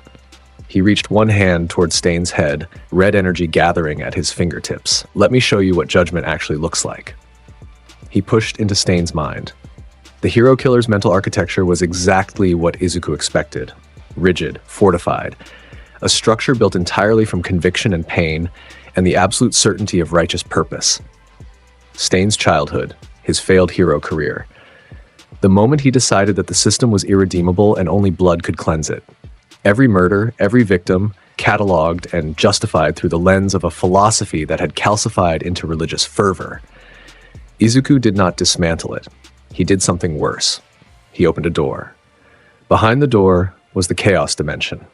the space where Izuku's power originated, a plane of existence that operated outside the rules of physics, of logic, of sanity, a dimension where reality was a suggestion rather than a law, where the fundamental constants that governed the universe were variables, where human consciousness went to drown in the infinite weight of everything being true and false simultaneously. Stain's mind entered that space. A human being is built to process reality through specific cognitive frameworks. Linear time, cause and effect, object permanence, the separation between self and other, between thought and action, between possible and impossible. These frameworks exist because without them, consciousness cannot maintain coherence. They are the walls that keep a person being a person. The chaos dimension has none of those walls. Stain's mind tried to comprehend infinity. It tried to process a space where every moment was every other moment, where his own identity was simultaneously present and absent, where the concept of judgment, the foundation of everything he was, became meaningless because in a space of infinite possibility, every action was both righteous and corrupt at the same time. Something in Stain's mind snapped. The word snapped is too clean. Something in his mind experienced a catastrophic failure of structural integrity at the foundational level, the cognitive equivalent of a load-bearing wall giving way and taking the entire building down with it. Identity collapsed. Purpose dissolved. The framework that had kept Stain being Stain, that had sustained a decade of zealotry and murder and unshakable conviction, all of it liquefied under the weight of something it was never designed to contain. Izuku pulled back. He withdrew from Stain's mind and stood up, stepping away from the body on the ground. Stain lay in his crater with his eye open and vacant, drool pooled at the corner of his mouth. His body breathed. His heart continued to beat. But the person who had been there, the killer, the philosopher, the man who believed so completely in his mission that even death would not have deterred him, was gone. Overwritten by nothing, erased by exposure to something the human mind was never built to survive, the hero killer's career was over, in a way more permanent than any prison could have achieved. Izuku straightened and turned back toward Ida and Native. His classmate was staring at him, staring with an expression that contained horror and gratitude and something broken in equal measure, tears tracking down his face that he seemed unaware of, his body still locked in Stain's paralysis from the blood cut earlier. "You're going to be fine," Izuku said, kneeling beside Ida and assessing his injuries with a glance. The shoulder wound was deep but clean. The knee was dislocated, maybe fractured, painful but recoverable. "The paralysis wears off. Your wounds are manageable. Stay still." "Midoriya," Ida managed, his voice thick with pain and shock and something that sounded almost like shame. I came here to kill him. I came here for revenge and I couldn't even..." "You came here because you love your brother. That's human. Failing against someone stronger is human. Don't turn this into a reason to hate yourself." Toga appeared beside them, having checked Native's condition. Alive, stable, paralysis fading. She gave Izuku a thumbs up and then crouched next to Ida with her head tilted and her gold eyes catching the red light still faintly emanating from Izuku's hands. "Your friend is really intense," she told Ida cheerfully. "In case you were wondering what just happened, the scary guy with the swords tried to stab him, and now the scary guy with the swords is basically a vegetable. So you're welcome." "Toga," Izuku said. "What? I'm being friendly." Sirens began to register in the distance, the aftermath of whatever else was happening in Hosu tonight. The sky beyond the alley showed an orange glow that suggested fires elsewhere in the district. Other problems, other threats. But this alley, this particular crisis, was resolved. Izuku stood and looked at Stain's inert form one more time. A man who had terrorized hero society for years, brought low in seconds, ended in totality. The media would have questions. The police would have questions. The Hero Commission would have many questions about the methodology employed and whether it constituted acceptable use of force. Izuku would answer none of them truthfully.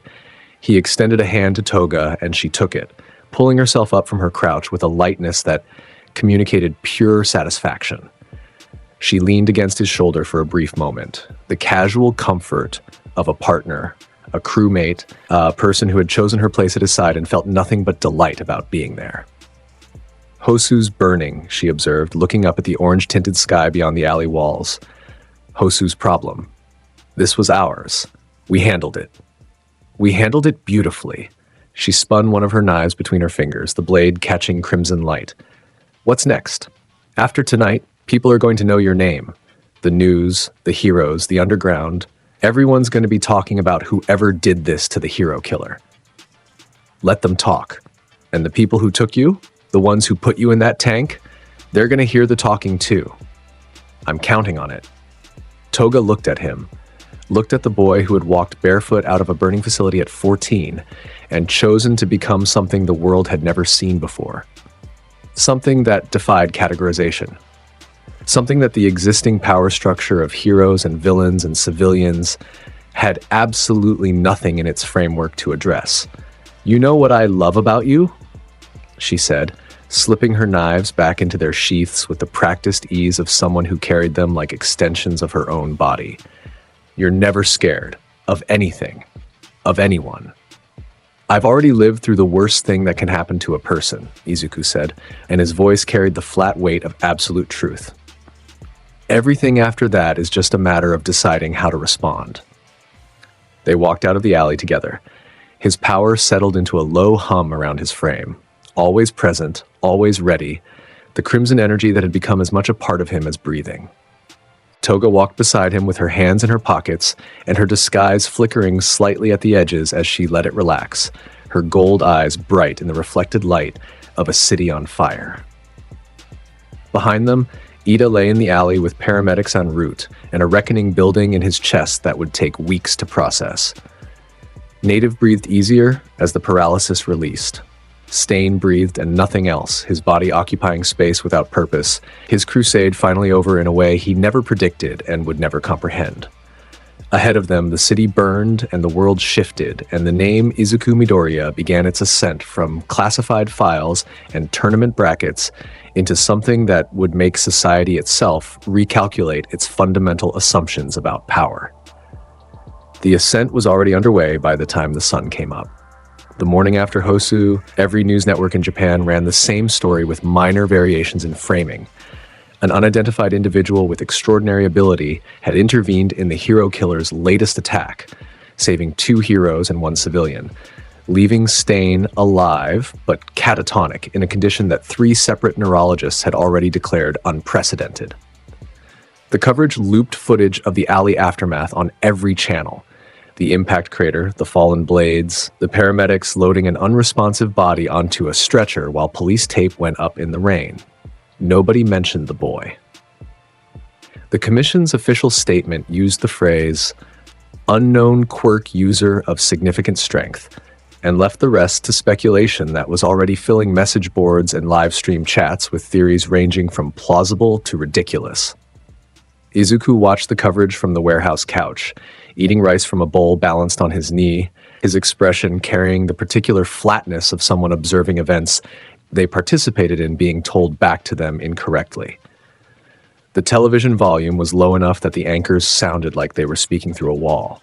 Toga was draped across the opposite end of the couch with her legs extended in his general direction, also watching, also eating, cereal rather than rice.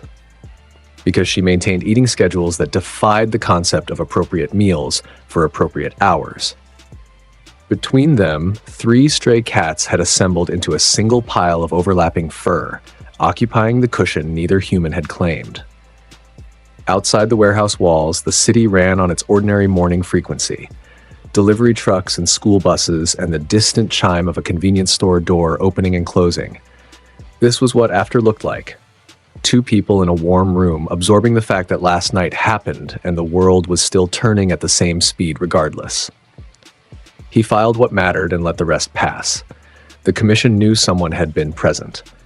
They had Stain's neurological scans and 0 explanation for his condition. The hero agencies operating in Hosu were circling the question of identity and arriving at answers wrong enough to keep them wrong for several more weeks, at minimum. Ida was in a hospital recovering from a shoulder wound and a dislocated knee, and had, per Toga's network, given the official debrief team a version of events that contained his own failure and omitted everything about the boy who ended it. Whether that omission came from gratitude or from the particular survival instinct of someone who understood what naming Izuku Midoriya to an official body would mean, the result was the same: silence, space to operate. "He's going to come find you," Toga said, her eyes still on the television screen. "Probably. The commission too, eventually. They're behind."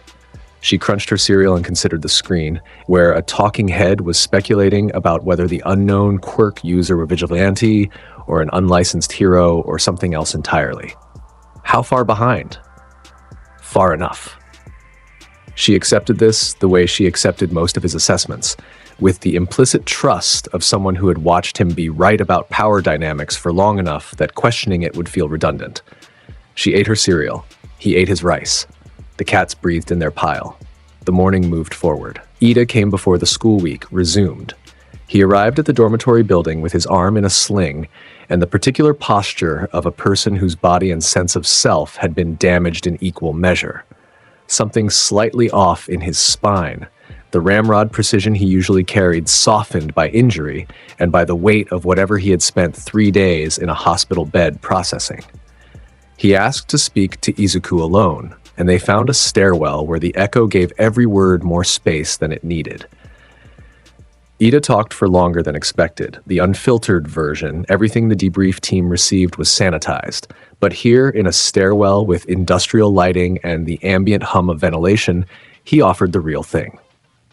He described charging into the alley with his brother's wheelchair in his head and his engines at full throttle, and finding a man with a blade who was simply better at violence than he was. He described the specific sensation of paralysis, his body locking down, his mind screaming at muscles that refused the instruction. He described the moment Izuku arrived and the specific quality of the crimson light filling the alley, and the sound of Stain's body hitting the pavement, and the silence that followed. He said he went there for the wrong reason. He said the reason felt righteous at the time, and now it felt like something he had borrowed from his brother's pain rather than earned through his own judgment. He said he needed Izuku to know that he understood the difference. Izuku listened through all of it. When Ida finished, a silence held between them. The stairwell kind, which was just ventilation and the distant movement of other students in the building above. "You love your brother?" Izuku said. "That is a liability you need to account for." A pause, measured but brief. "Account for it, then use it for something better." Ida stood in the gray light of the stairwell and looked like a person who had just experienced a reorganization.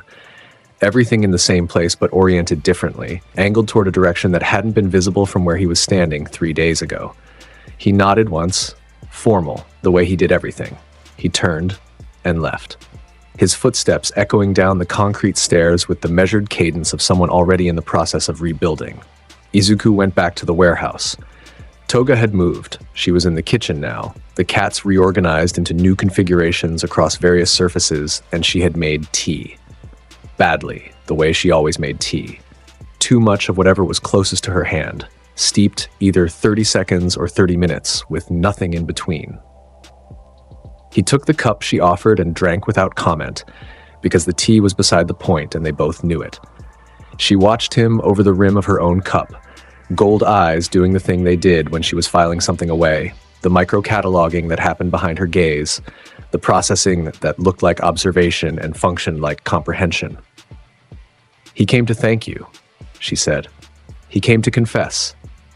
Same thing with him.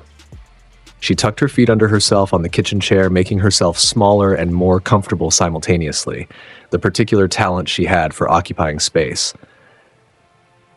"Are you going to tell him about the warehouse?" "Never." She looked into her tea.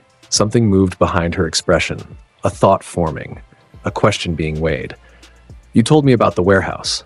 He looked at her. A beat, one that held weight disproportionate to its length, a moment where the kitchen light and the sound of the city outside and the breathing of 3 cats on the counter all became background to the specific thing happening between them. Then, that was different. She didn't ask how. She filed the answer the way she filed everything, visible only in the slight shift at the corners of her mouth, the thing her eyes did when something landed in the exact location she expected it to. Neither of them said anything else for a while.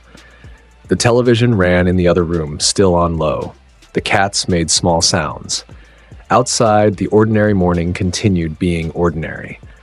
This was the warmth between them right now. Present. Comfortable, existing against the frame of what they were to each other, without either of them putting language to the pressure building at the edges of the frame. The Hero Commission's classified filing on Izuku Midoriya was revised that week. The new designation, Observed Class S Threat, Potential Autonomous Actor, Known Civilian Ties Unconfirmed, got distributed to 5 people with clearance levels that most of the Commission's own employees would never reach. All 5 went home that evening and found sleep difficult to achieve. Nezu received his copy and read it twice in his office, the chimeric principle's expression settling into the particular attentiveness he reserved for problems that interested him more than they concerned him. He added a handwritten notation at the bottom of the document. Asset. Handle accordingly. Do not antagonize. He underlined the last sentence 3 times, put the file in his personal safe, and made a cup of tea. The second semester brought the training camp like a scheduled interruption of the equilibrium Class 1A had found. A week in the mountains with the Wild Pussycats running intensive quirk development programs in conditions designed to push limits past their current boundaries and into territory that would hurt. The bus ride up was loud in the way Class 1A always managed. Kaminari arguing with Jiro about music, Kirishima and Sero competing over who could lean furthest out the window without triggering Aizawa's intervention, Ashido organizing a card game in the back rows that violated at least 2 school transport policies. Izuku sat in a window seat and watched the landscape transition from city infrastructure to forest canopy. Reading the intelligence brief, Toga had folded into the back pocket of his jeans that morning. The brief was short but dense. Underground movements in the eastern districts had shifted pattern in the last 72 hours, suggesting coordination rather than coincidence. A group she had been tracking, organized, well-equipped, operating with the specific discipline of people answering to a single command structure, had moved personnel into the mountain region around the camp's general coordinates. She couldn't confirm their target yet, but the timing suggested it was either the camp or something close enough to make the distinction academic. He read it twice, folded it back into his pocket, and spent the rest of the bus ride extending his passive awareness outward through the moving landscape, feeling for frequencies that didn't belong to the forest or the wildlife or the ordinary background radiation of the world doing its thing. The Pussycats introduced themselves with the energy of professional heroes who had been doing this long enough to enjoy the theatrical element. Mandalay handled the briefing while Ragdoll bounced between students, running some kind of quirk identification assessment that involved touching people's heads and making excited sounds. Pixie Bob announced the first exercise by gesturing grandly toward the ravine below the bus's stopping point, a 30-meter drop into dense forest floor that she had spent the morning sculpting into a gauntlet of earth constructs. Beast-shaped masses of compacted soil and root structure, each one large enough to register as a genuine threat and mobile enough to simulate combat conditions. Your first task, she declared with pride bordering on ownership, is to reach the camp facility through the beast's forest. Consider this your warm-up, children. Pixie Bob's personal contribution to your education. The class was pushed. 30 students dropped over the edge in a mass of activated quirks and adrenaline, some managing the fall better than others, most hitting the ravine floor and immediately engaging the constructs that rose from the forest floor in waves. Izuku did not fall. He lifted off the edge and hovered above the ravine's tree line, suspended in the faint crimson that had become as much a part of his silhouette as his own shadow. He looked down at the constructs. Dozens of them, each one crafted with genuine structural integrity, the work of a hero who took pride in her sculpting, and he extended both hands outward. Every construct came apart simultaneously. The process was silent and total. Sculpted earth returning to raw soil, compacted root structures relaxing into their natural state. The animating force Pixie Bob's quirk had imposed on the material simply absent as if it had never been applied. The beasts became hills, gentle slopes of loose earth that settled into the ravine floor in a soft cascade that sounded like rainfall hitting leaves. The class landed on what was effectively a cushioned surface, gentle, flat, entirely safe. Ragdoll looked at her quirk readout. The device in her hand was producing numbers that didn't correspond to any category she had built into the system. She looked at Mandalay with an expression that communicated several things at once. The most prominent being that whatever protocols they had established for handling student abilities, the protocols needed revision. Pixie Bob stared at the ravine she had spent 2 hours sculpting. Her mouth was open. Her hands were still raised from the gesture she had been making when the constructs existed. Izuku descended to stand among his classmates and said, to Pixie Bob's devastated expression, "It was thorough work. I could feel the structure." This landed somewhere between recognition and eulogy. Pixie Bob decided she did not know how to respond to a 15-year-old boy complimenting her life work while standing in its remains, and she moved the group forward toward the camp with the energy of someone who needed a moment she was choosing to take while walking. The camp proceeded for 2 days in its intended format. Grueling, designed to exhaust, the kind of training that revealed limits by pushing students past them repeatedly until the limits moved. And each student was assigned exercises targeting their individual quirk development. Bakugo plunging his hands into boiling water to expand his sweat glands, Todoroki alternating between ice and fire in high-stress conditions to build transition speed, Uraraka lifting progressively heavier masses until her nausea threshold expanded. The Pussycats ran the program with professional efficiency and the specific enthusiasm of heroes who genuinely loved teaching. Izuku participated at the level the exercises asked of him, and spent every margin expanding his passive sweep outward through the surrounding forest. The sweep moved like a tide, pushing further each night, mapping the psychic topography of the mountain in layers. Wildlife, weather patterns, the camp's own emotional landscape, the low constant hum of exhausted teenagers and vigilant adults. And beyond all of it, in the directions his awareness pushed furthest, the periphery. On the morning of the third day, the periphery pushed back. 8 presences, moving through the forest on converging vectors, each one carrying the particular frequency of intent. Cold, trained, pointed toward the camp like arrows already released. Their coordination was too uniform for coincidence. They had trained this approach, rehearsed the timing, assigned the angles.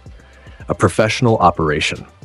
Toga's voice came through his earpiece at low volume, the encrypted channel crackling faintly with distance. Dabi's with the main group, East Approach, Blue Flame. And there's a large one heading for the children's cabin from the south. The large one. Muscular. Izuku had the file. Toga's network had flagged the man 3 months ago as a League associate, a villain whose augmentation quirk had produced kill counts against professional heroes, whose muscle fiber density allowed him to absorb and redirect forces that should have ended any organic being. Strong enough and fast enough and experienced enough to make the south vector the primary concern, because the children's cabin contained an 8-year-old boy named Koda, who was up there alone. Izuku moved to the nearest pussycat. Tiger, mid-exercise, running 3 students through quirk endurance drills that involved sustained output under physical stress. He said, "The camp has incoming on 7 vectors. The children's cabin needs immediate evacuation. You have about 60 seconds. Tiger looked at him. The transition on Tiger's face, from instructional focus to combat assessment, took half a second. A professional hero's instincts overriding everything else. Decades of training converting information into action without the delay of doubt. Tiger started shouting evacuation protocols, his voice carrying across the clearing with the authority of someone who understood that certain tones meant certain things, and the time for questioning had passed. The tree line erupted a minute later. Blue flame from the east, Dabi's signature, the compressed fire that burned hotter than standard flame, quirks and spread faster across organic material. The forest canopy caught in sections, the night into day flare of ignition throwing the entire eastern approach into strobing orange and white. From the northwest, a warp gate opened between 2 trees and figures poured through, masked, armed, carrying the specific body language of people expecting violence and comfortable with it. The The ground shook from the south, something massive moving through the forest at speed, snapping trees at the trunk as it passed. Class 1A shifted into combat readiness, with the specific edge of students who had been through this once before and understood the weight of what it meant. Bakugo's palms were already crackling, Todoroki's right side frosted, Kirishima hardened. Yaoyorozu was producing equipment before the first villain cleared the tree line. Izuku was already in the air, moving south. He covered the distance between the camp clearing and the waterfall cliff in the time it took a held breath to release. The air splitting around him, trees passing below in a green blur, the waterfall sound growing louder, and then resolving into clarity as the cliff face appeared ahead. Koda's rock formation, the small figure visible against the night sky, sitting with his knees drawn up and his back to the drop, unaware of anything except whatever 8-year-old grief he was processing alone up here. Muscular rounded the boulder at the cliff's edge. His augmented form was everything the file had described, muscle fibers cycling across his frame in layers that expanded and contracted with visible power, his silhouette barely human beneath the mass of engineered tissue. He moved with the speed of something that should have been too heavy for velocity, the specific wrongness of mass defying its own physics. His eyes found Koda, and the smile on his face carried the particular satisfaction of a man who enjoyed the part of his job that involved people smaller than him. Izuku was already between them. He stood on the rock with the waterfall at his back and the child behind him, and the crimson energy rising from his hands in spirals that painted the cliff face red. The mist from the waterfall catching the light and creating a halo of crimson vapor that made the entire rock formation look like it was burning from within. "You are absolutely going to stop here," Izuku said, and his voice carried over the waterfall's sound without effort, the words landing in the space between himself and the villain with the weight of someone stating a fact about physics rather than issuing a threat. Muscular stopped, looked at him, processed what he was seeing. A teenage boy, lean, wreathed in red, standing between him and a target with the particular posture of someone who had already decided how this ended. The villain laughed. It was the sound of a man who had killed professional heroes and did not believe that the difference between a student and a corpse was anything other than the timing of the application of force. He charged. 350 pounds of augmented muscle launched itself at Izuku across 12 feet of rock, fibers expanding to maximum output in the space between strides, one massive fist drawing back for a strike designed to shatter concrete and crack vehicle armor. The speed was real. The power behind it was real. Everything about the attack carried the genuine threat of a quirk that had ended professional careers. The telekinetic field caught the fist 6 inches from Izuku's face. Full stop. Every ounce of kinetic energy, the mass, the velocity, the muscle fiber output at peak, hitting an invisible surface and losing all momentum in a single instant. The transfer produced a sound like a thunderclap, compressed into a single point. The rock beneath Izuku's feet cracked. Koda flinched behind him. The waterfall spray blew backward in a ring from the force displacement, and Muscular could feel the field giving him back exactly what he was putting in, his own force, redirecting through the augmentation fibers, cycling through his joints in a feedback loop that turned power into pressure and pressure into pain. His expression shifted. The smile fell away, and something else replaced it, something that had been absent from this man's face for a very long time. Izuku reached in, the way he had with the Nomu at the USJ, finding the interface point between quirk and body, the seam where augmentation met organic structure. He located the directional control of the muscle fibers and reversed it. Expansion became contraction. The fibers that had been growing outward, layering across Muscular's frame in protective and offensive mass, suddenly pulled inward instead, with the same force, the same power output, but pointed in the opposite direction. They tightened against the joints they were attached to. They compressed the bones they were meant to armor. They constricted the chest cavity they were supposed to protect. The sound was architectural. The sound of something built for one function experiencing the complete reversal of its purpose. Muscular went down in a heap at the base of the cliff, his body locked in full contraction, his own power holding him immobile on the ground with more effectiveness than any external restraint could have achieved. He was conscious. He could feel everything that was happening. He could hear the wheezing sound of his own compressed lungs trying to draw air through a cage of his own muscle. He was held in the exact way of someone whose weapon had been turned into a prison, and the expression on his visible face was the first genuine helplessness he had experienced in his adult life. 9 seconds. Start to finish. Kota was 8 years old, and he had been sitting on this rock for a month, trying to hate the entire concept of heroism because the world took his parents and nobody wearing a cape stopped it. He was staring at the boy who had just ended the man who killed them, ended him in 9 seconds, standing on a rock with red light coiling around his arms and waterfall mist turning to steam where it touched the energy field. The expression Izuku wore looking down at the immobilized villain was uncomplicated.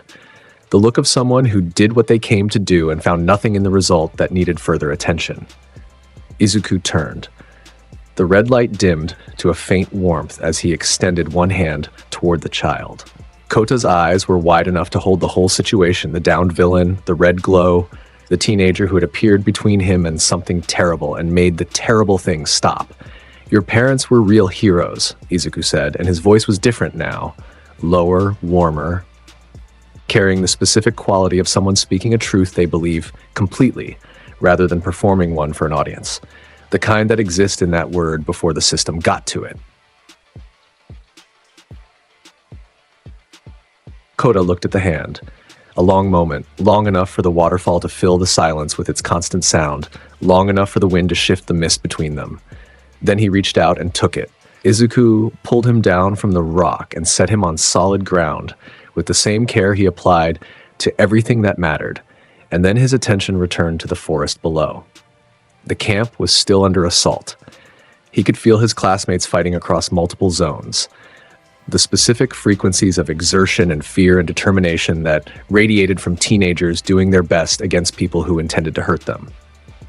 He moved. What followed across the next 15 minutes was less intervention and more management. Izuku operating above the tree line, extending his awareness through the forest in a web that identified every villain position and every student cluster, and every point where the two might intersect in a way that produced casualties. He addressed the intersections before they became collisions. A villain approaching Tokoyami's position from a blind angle found his footing gone. The ground simply absent beneath his next step, reality having rearranged the surface in that particular spot. 3 villains converging on a group of students from Class B found their weapons floating out of their hands with the gentle insistence of something inevitable.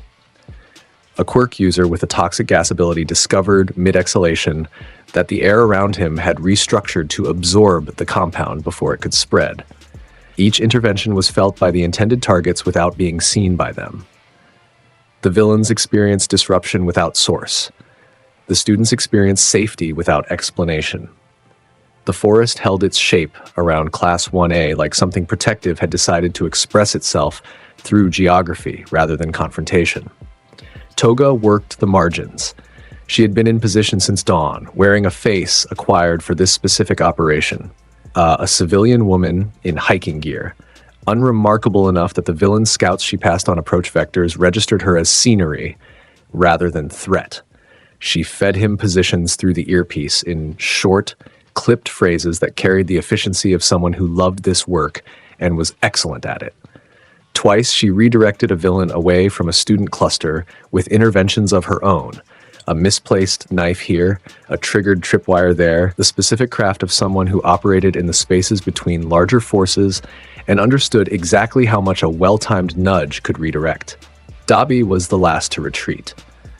The blue flame villain stood at the tree line when the warp gate opened for his exit, and he paused. He turned his face upward toward the point above the tree line where Izuku hovered, a silhouette against the smoke-orange sky, red energy trailing from him like banners in a wind that only existed around his body. Dabi watched for a moment. His expression, visible even at distance, carried something that was more confirmation than surprise. The look of a man checking a box on a list rather than discovering something new. He had expected this, or at least the person he reported to had told him to expect it. He stepped through the gate and was gone. The assault's collapse cascaded from there. Without their primary fire user, without a functioning approach on the southern vector, without the ground-level coordination that kept falling apart against invisible interference, the remaining villains pulled back through hastily opened retreat portals. The whole thing ended with the abruptness of a power being cut. One moment, the forest was full of hostile intent. The next, it was just forest again, full of smoke and damaged trees and the heavy breathing of exhausted students. The class gathered around the central fire pit that had survived the assault intact. The flames Tokoyami fed it cast warm light across faces that wore the particular expression of aftermath. The come down after genuine danger, the release of tension that manifests as tiredness rather than relief. Some of them carried injuries, a burn on Ojiro's forearm from a too-close encounter with one of Dabi's secondary bursts, a twisted ankle on Ashido from bad terrain during evasion, a collection of cuts and bruises across half the class that would heal in days, but would be felt for longer. They sat around the fire and said very little for a while. Kirishima held an ice pack against his jaw. Kaminari stared at the flames with the empty expression of someone who had discharged beyond his limit and was waiting for his cognition to return fully. Bakugo sat apart from the group with his back against a tree and his face unreadable, the particular mask he wore when processing something he refused to show. Izuku descended to the camp's perimeter as the last adrenaline faded from the air. He sat at the edge of the group, his back to a supply cabin, the crimson light gone entirely from his frame. Just a teenage boy in training clothes with soot on his sleeves and the wind moving his hair. Toga appeared from the tree line. Her real face. The disguise dropped between one step and the next, the civilian features dissolving, the gold eyes reappearing, the sharp angles of her own expression taking their usual shape. She had a scuff of dirt on her cheek and a leaf in her hair, and she looked completely alive, the way she always looked after something happened that she found exciting.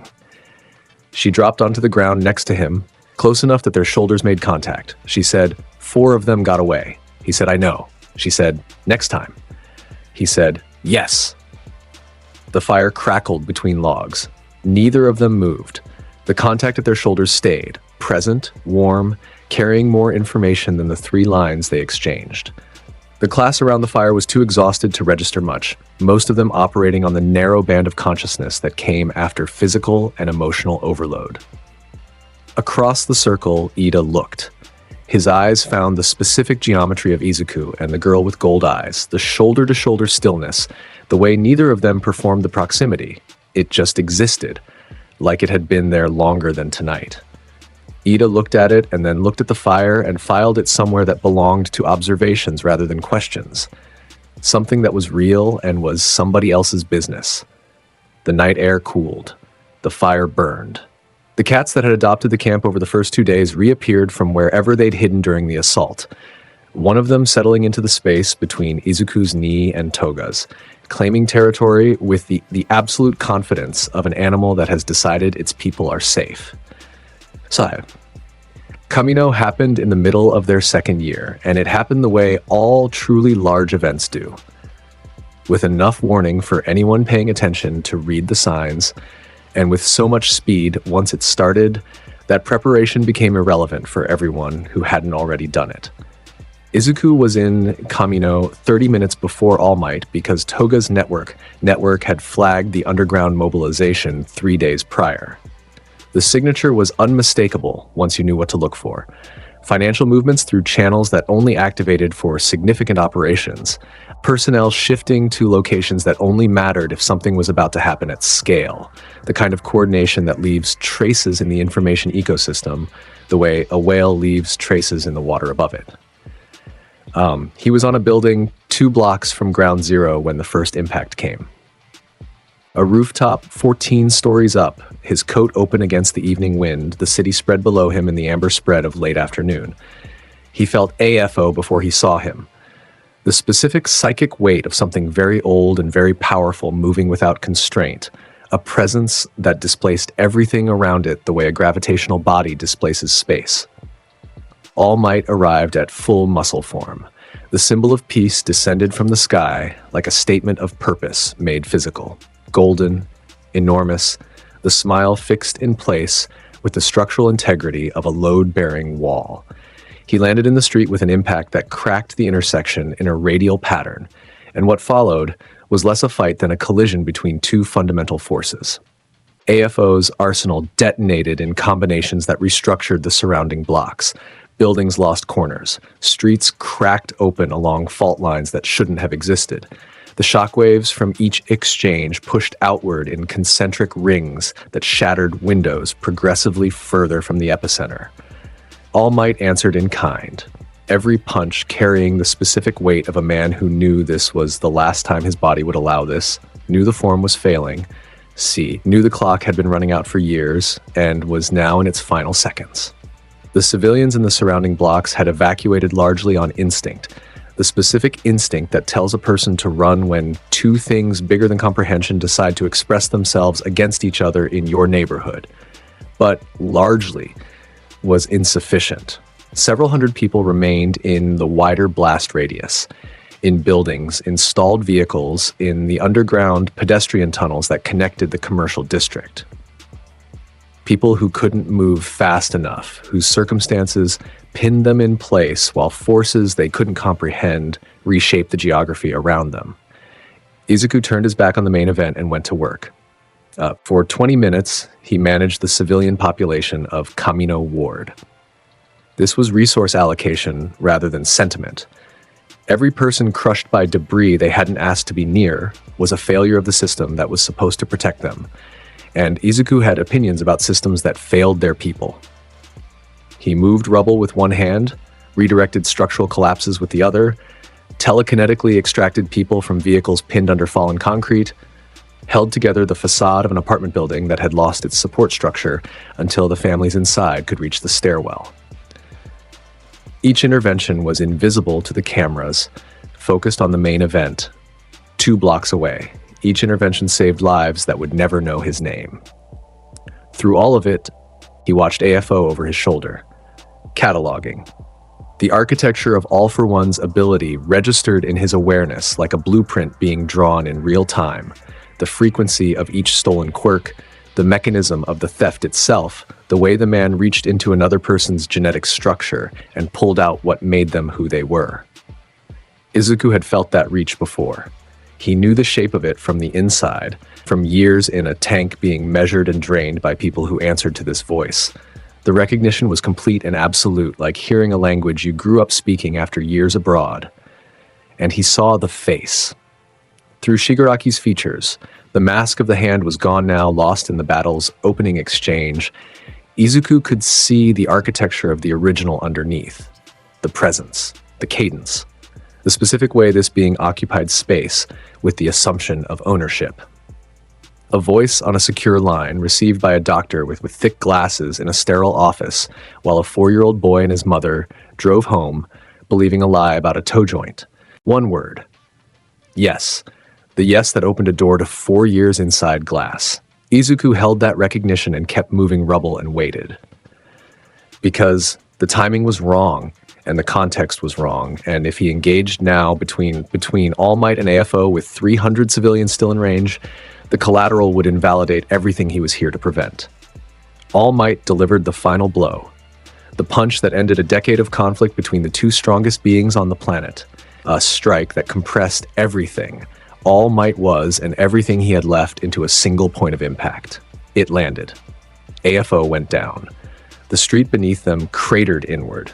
The shockwave blew outward and took a ring of lampposts and bus stops and parked vehicles with it. All Might fell after. The cameras caught the deflation. The muscle form releasing like steam from a broken vessel, the skeleton that had been hiding inside the icon emerging for the world to see. Thin, ravaged, the body of a man who had been dying by inches for 5 years and had spent every one of those inches standing between society and the things that would eat it. His parting words to a camera as commission vehicles converged, "You're next." A message aimed at something larger than a single person, a symbolic transfer of weight to shoulders that hadn't been identified yet. The transport vehicles took AFO. Commission containment, The kind with armed escorts and quirk suppression technology, and the specific seriousness of an organization moving its most dangerous asset to its most secure location. Izuku watched the convoy from 2 blocks up. The vehicles turned a corner and passed out of his line of sight, and something settled in him that had no relationship to satisfaction or closure. It was inventory, an open ledger, a line item marked outstanding. He did not go to the debrief. He did not present himself to the coordination center that the commission was establishing in the aftermath. He went home. Toga was at the kitchen table when he came through the warehouse door, files spread across the surface in the organized chaos that characterized her work process.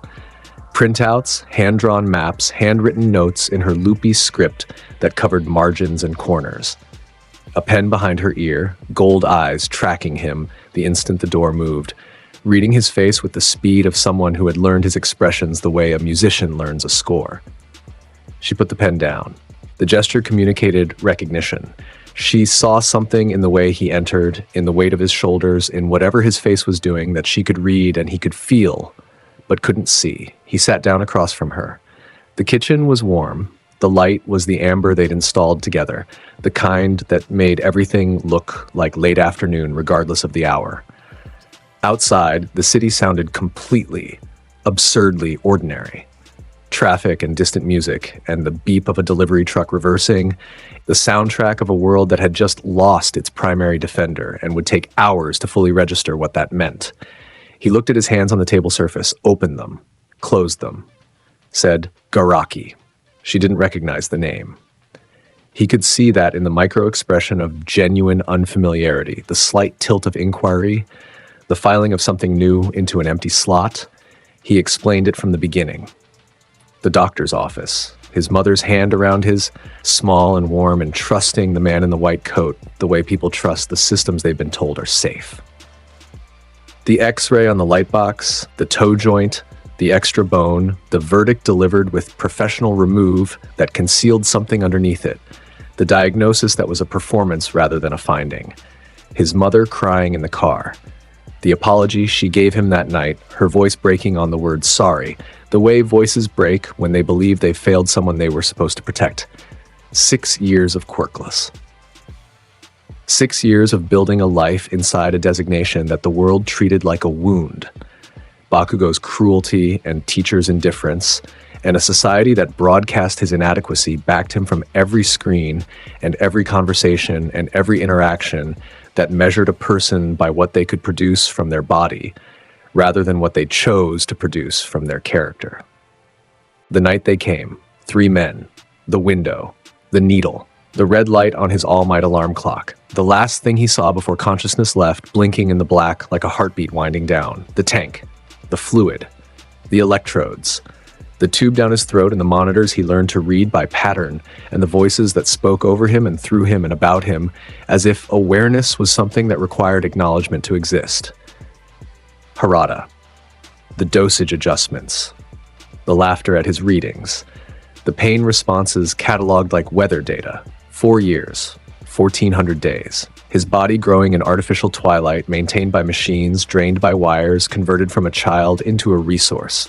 He delivered all of it in his usual register, flat, direct, the voice he used for facts. But the details carried their own weight regardless of the delivery. Certain syllables cost more than others. Certain pauses held things that the following words couldn't contain. His hands stayed very still on the table throughout. When he finished, she was silent for what might have been 10 seconds and might have been a minute. The kitchen hummed around them. A cat jumped onto the counter and began investigating something inedible. She didn't say sorry. She didn't say anything that belonged to the vocabulary of sympathy, which was language they had both learned to distrust from people who used it as a substitute for action. What she said was, "When you go for him, I'm in the room." He looked at her. "I'm in the room," she said again. Her gold eyes held his without flinching, without softness, with the specific hardness of someone stating their position and accepting no negotiation.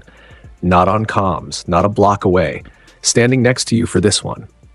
A long moment. The kitchen light stayed warm. The cat on the counter knocked something over and ignored the result. Outside, The city kept its ordinary sounds going as if everything was the same as it had been an hour ago, which it was, and also profoundly wasn't. He said, "Okay." The word carried tonnage. Something opened between them with it, a door that had been pressing against its frame for a while, like the wood swelling with heat and time until the latch gave. Trust offered and accepted in a single syllable. Neither of them named what had just shifted. The table stayed between them. The kitchen stayed warm. But the architecture of the room was different now, rearranged at a level that both of them could feel in the specific way you feel a temperature change. You don't see it, you don't name it, you just know the air is different. She made tea.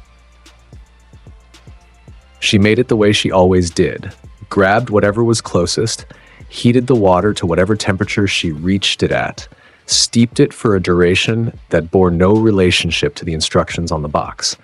He drank it without saying anything about the strength or the temperature or the particular flavor that resulted from her approach to preparation. She refilled her own cup and sat back down and did not return to the files spread across the table. They sat in the kitchen and drank bad tea together while the city outside did its ordinary evening thing, and the glow from the light stayed amber and warm. The Provisional Hero License exam arrived in the transitional period after Camino, those strange, exposed weeks when All Might's retirement was fresh, and Hero Society was trying to understand what structural integrity looked like without the pillar that had been holding everything up for 30 years. There was a frequency of anxiety in every institutional communication, every agency briefing, every news broadcast. The frequency of a system that had outsourced its stability to a single person and was now discovering the invoice for that decision. The exam drew students from every major hero school in the country. Shiketsu in their regimented formation, Ketsubutsu with their emphasis on team dynamics, smaller schools with regional reputations, and students who trained in conditions different enough from UA's that the matchups promised genuine unpredictability. The examination facility was a purpose-built urban simulation, larger than USJ, more complex in its scenario design, built to test rescue efficiency and threat response and the ability to coordinate under pressure with strangers. The bus ride from UA would bus ride from loud for the first portion and then progressively quieter as the facility appeared through the windows, its scale registering as something that demanded focus rather than conversation. Aizawa delivered last-minute briefing from the front of the bus in his usual tone, dry, complete, carrying the implicit expectation that his students would perform at the level he had trained them to reach. Toga's message arrived on Izuku's phone during the brief silence that followed Aizawa's speech. The screen lit with a single line of text. "Try not to traumatize the entire building this time." He read it, and the corner of his mouth did something. A movement so small that it barely qualified as expression, a micro-adjustment that he was unaware of making and that disappeared within a second. Uraraka, sitting in the adjacent seat, caught it. Her eyes went wide, and she looked around in every direction for whatever had produced the phenomenon of Izuku Midoriya's face doing something approximating amusement. Because she had watched him fight 3 times and dismantle multiple opponents and address crowds and face down villains. And in all of those instances, the most his expression had offered was the particular nothing of someone who existed at a remove from the situation they were dominating. She found nothing. The phone was already back in his pocket, the expression already gone. She filed it under the growing category of things about her classmate that she observed without understanding. The first phase was a combat exercise. Students from all schools released into the simulation simultaneously, elimination determined by 3 direct hits to sensor targets on each person's vest.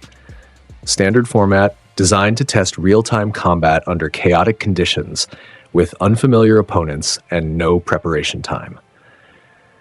The scenario triggered the moment the starting signal fired.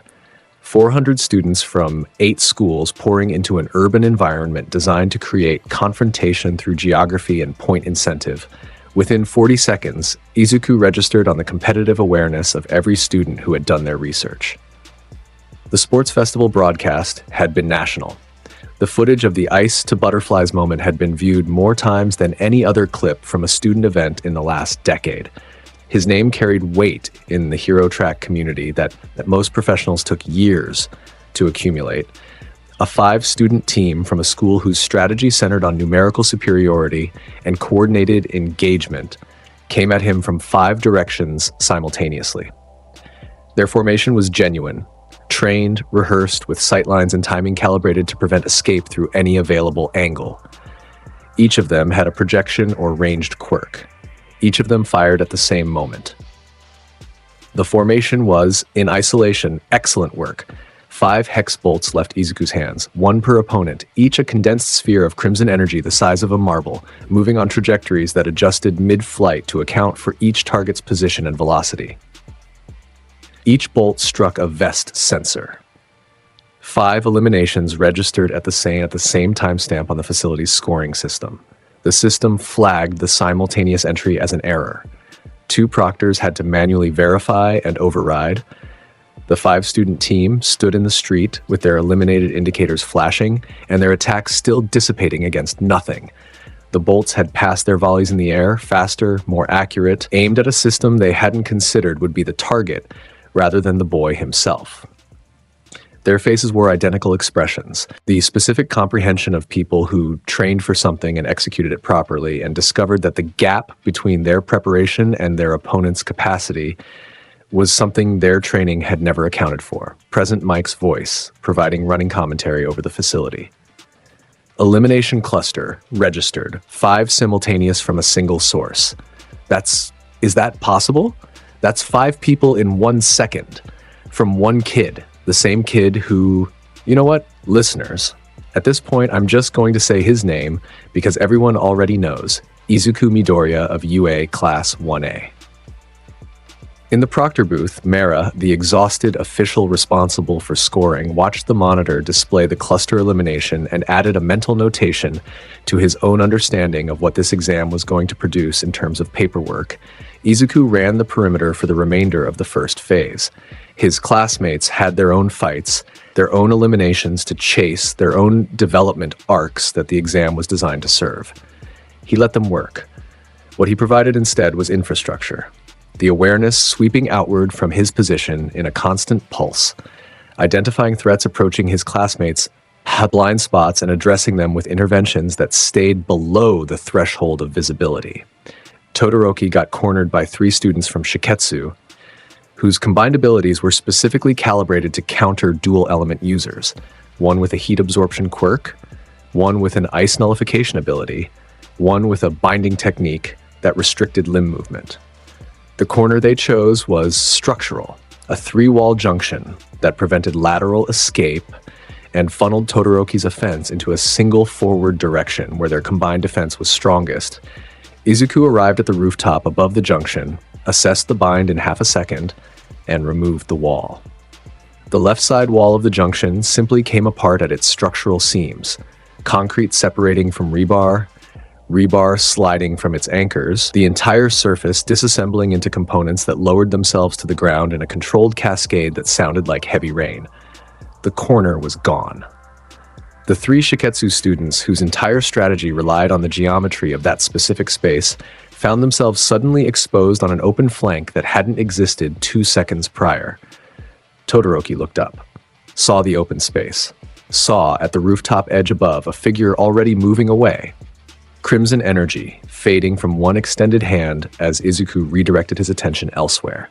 Their eyes met for a fraction of a second. Izuku gave nothing.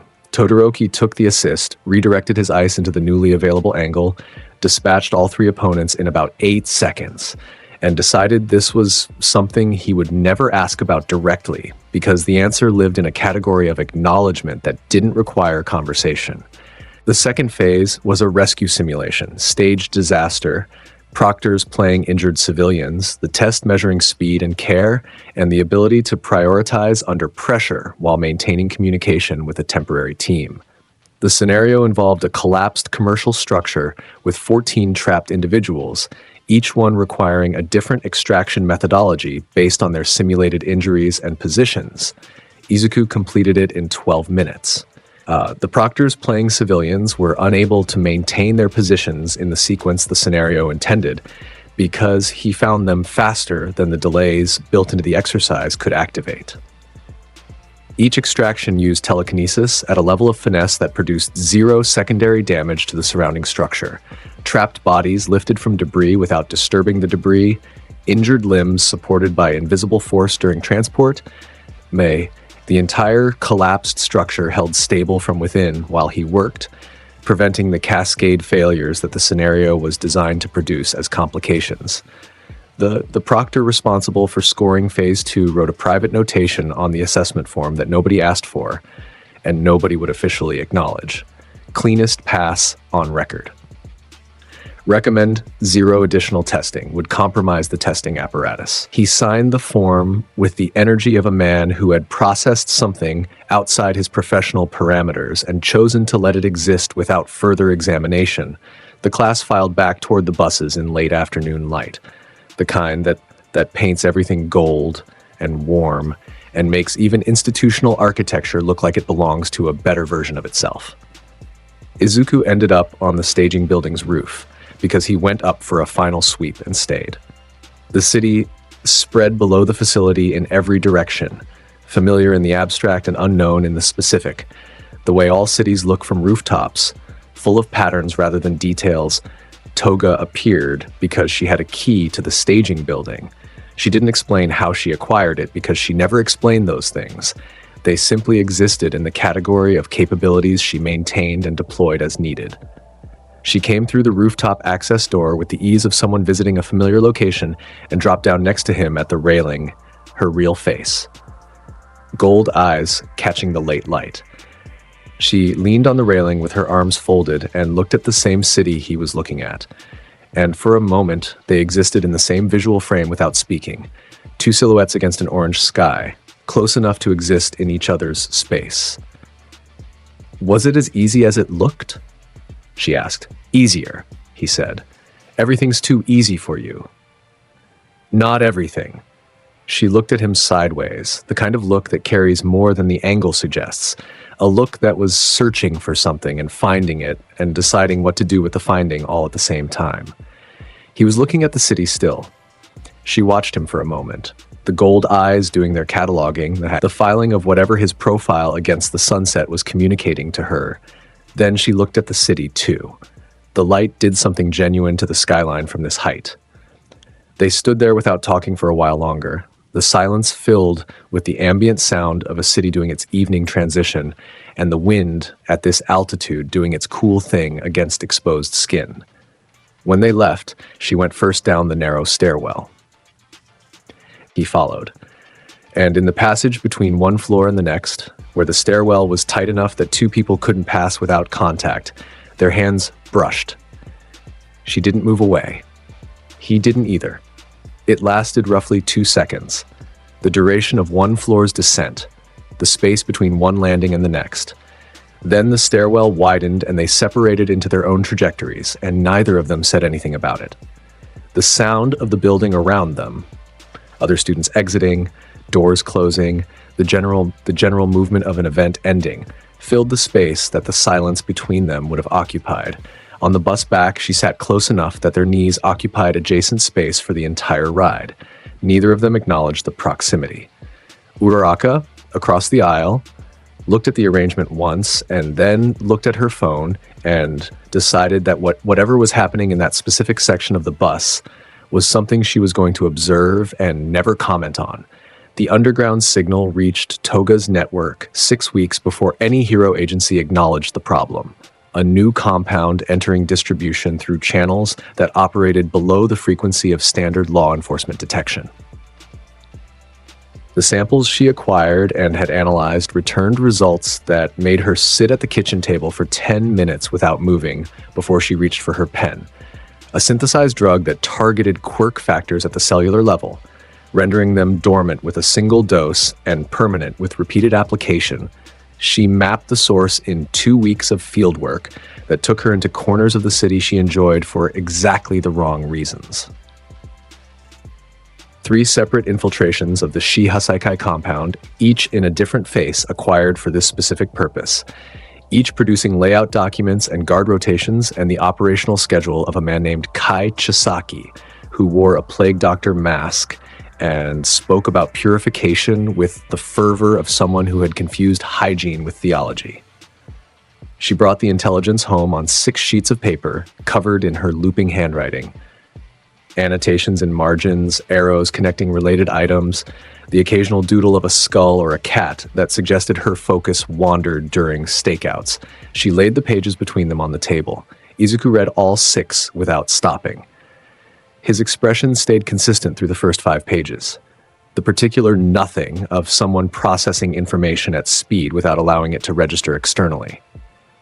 On the 6th page, where Toga's notes described the source material for the drug synthesis, the process by which a child's body was being used as raw material, the rewind quirk extracted and reformulated through means that involved repetition and pain, and a subject too small to resist, something happened to his face that she had seen only twice before. The nothing went away. What replaced it was heat without sound, the visual equivalent of a furnace door opening. He set the pages down. His hands stayed flat on the table. "She's 6, he said. "Yeah," Toga said. They looked at each other across the table and the 6 pages and the kitchen light that stayed warm, regardless of what was discussed beneath it. The silence between them held the specific weight of 2 people arriving at the same conclusion simultaneously and checking each other's arrival rather than debating the route. "We're going tomorrow," he said. "How messy?" "As messy as it needs to be." She picked up the 6th page and looked at it again. The section about the child, the section about the process. Her expression was one of her rarer ones. The gold eyes gone flat, the sharp edges of her usual grin absent, replaced by something that looked like anger felt on behalf of someone too small to feel it effectively for themselves. She put the page down.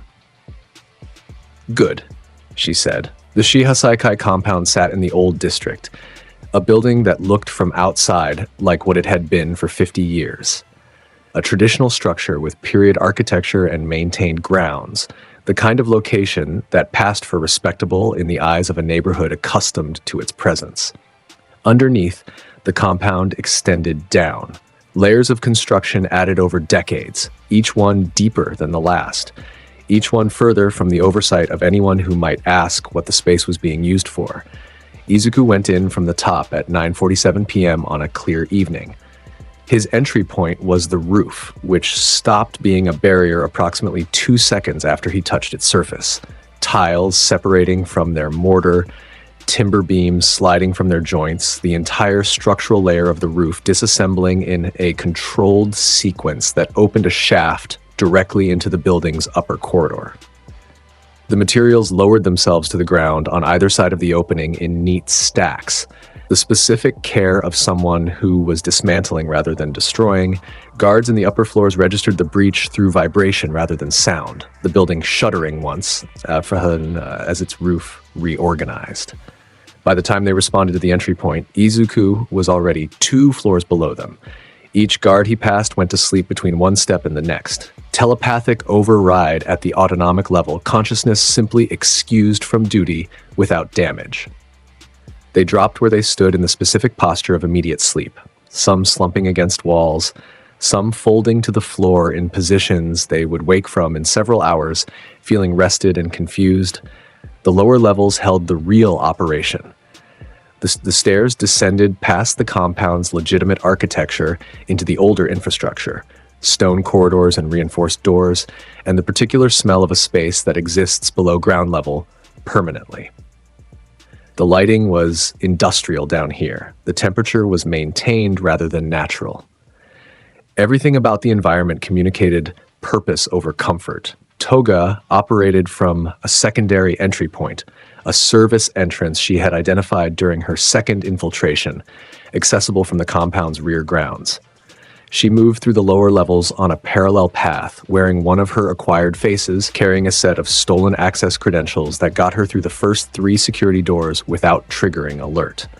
Her role tonight was perimeter and failsafe, ensuring the escape routes stayed clear, the communication lines stayed severed, and the compound remained isolated from outside support for the duration of the operation. Izuku met resistance at the laboratory level.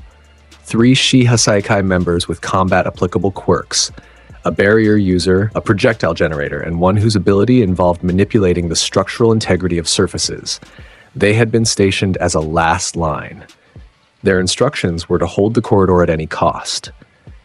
They believed, based on the information available to them, that this was a scenario their combined abilities could address.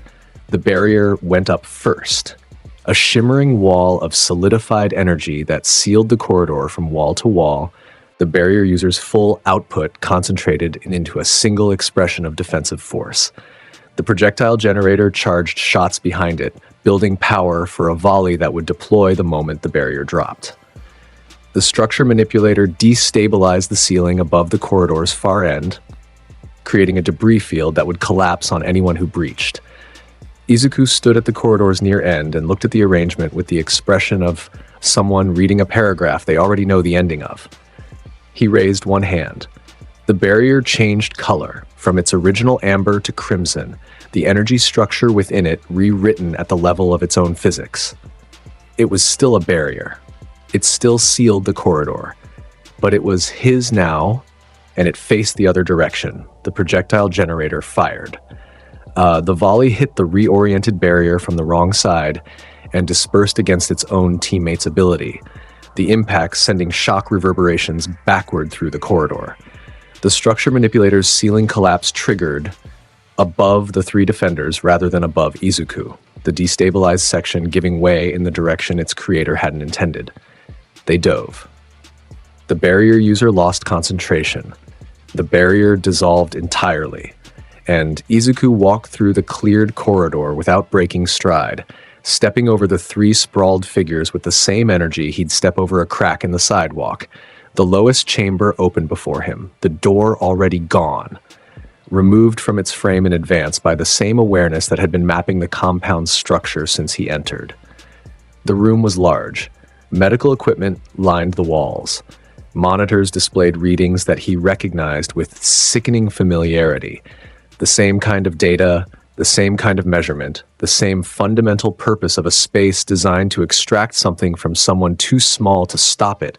Overhaul stood at the center of the chamber with his hands active. The restructuring quirk cycled visibly across his palms, even through the latex gloves he wore, the specific shimmer of a contact-based ability at full readiness. The man's entire body language communicating that he had been expecting this and had prepared for what he believed this was. He was tall. He moved with economy. His plague doctor mask concealed everything below his eyes, and his eyes carried the specific composure of a man who had restructured human beings into raw material and considered it sanitation rather than violence. He looked at Izuku and performed the calculation, the footage, the reports, the whispered assessments from commission contacts, and his composure held. The anomaly in 1A, Overhaul said. His voice behind the mask was measured, modulated, the voice of someone who considered every word a transaction. I was wondering when you'd find this. Izuku looked past him. Eri was at the far end of the chamber. White hair, a small horn above her forehead, the physical marker of her quirk visible even at distance.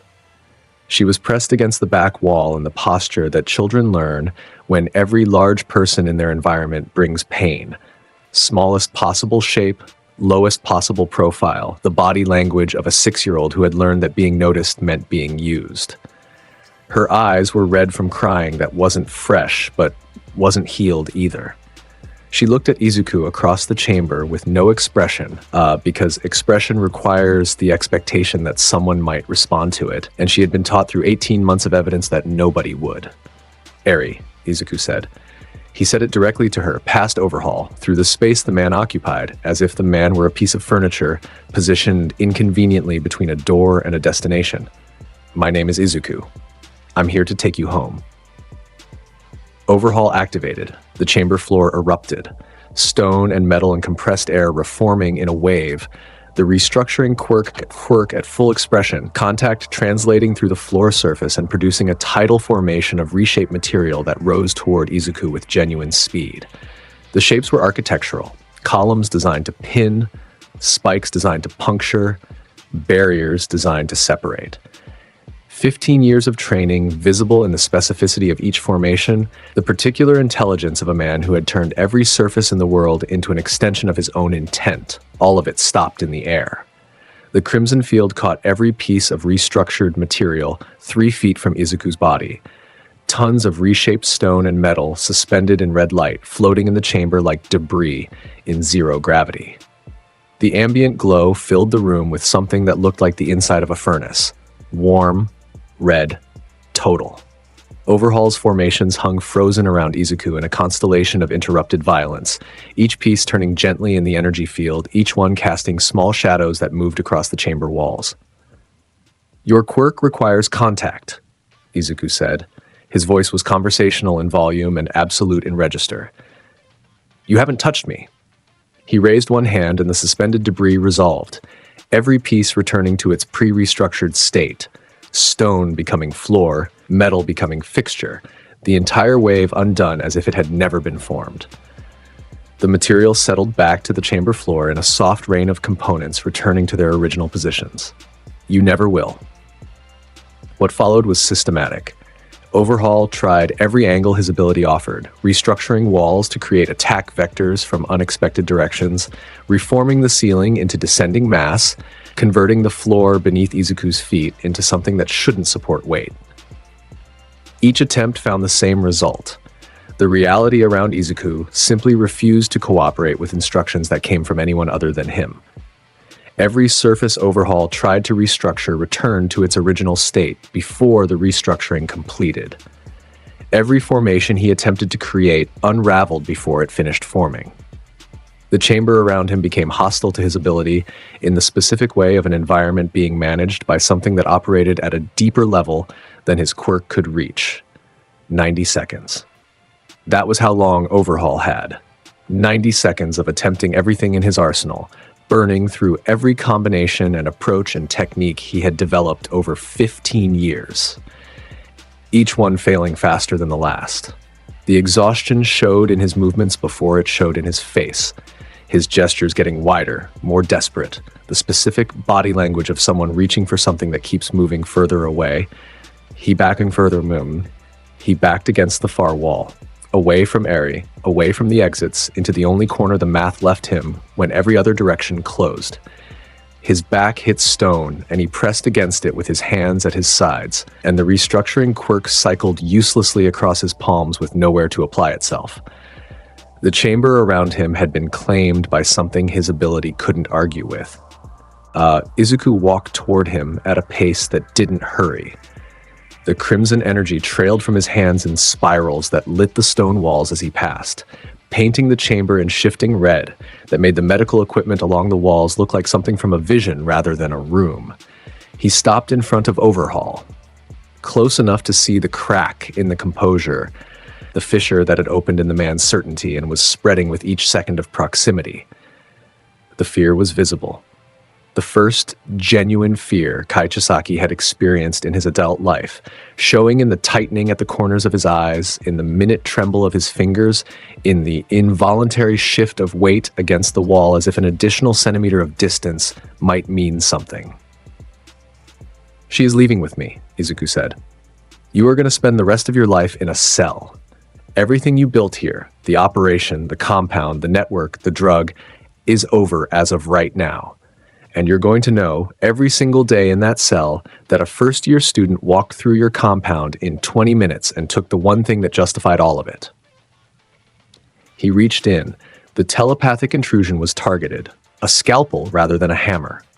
He found the foundations of Overhaul's certainty, the bedrock conviction that his quirk and his intellect placed him above every person he encountered, the architecture of superiority that allowed him to restructure a child's body without flinching because the child was material rather than a person.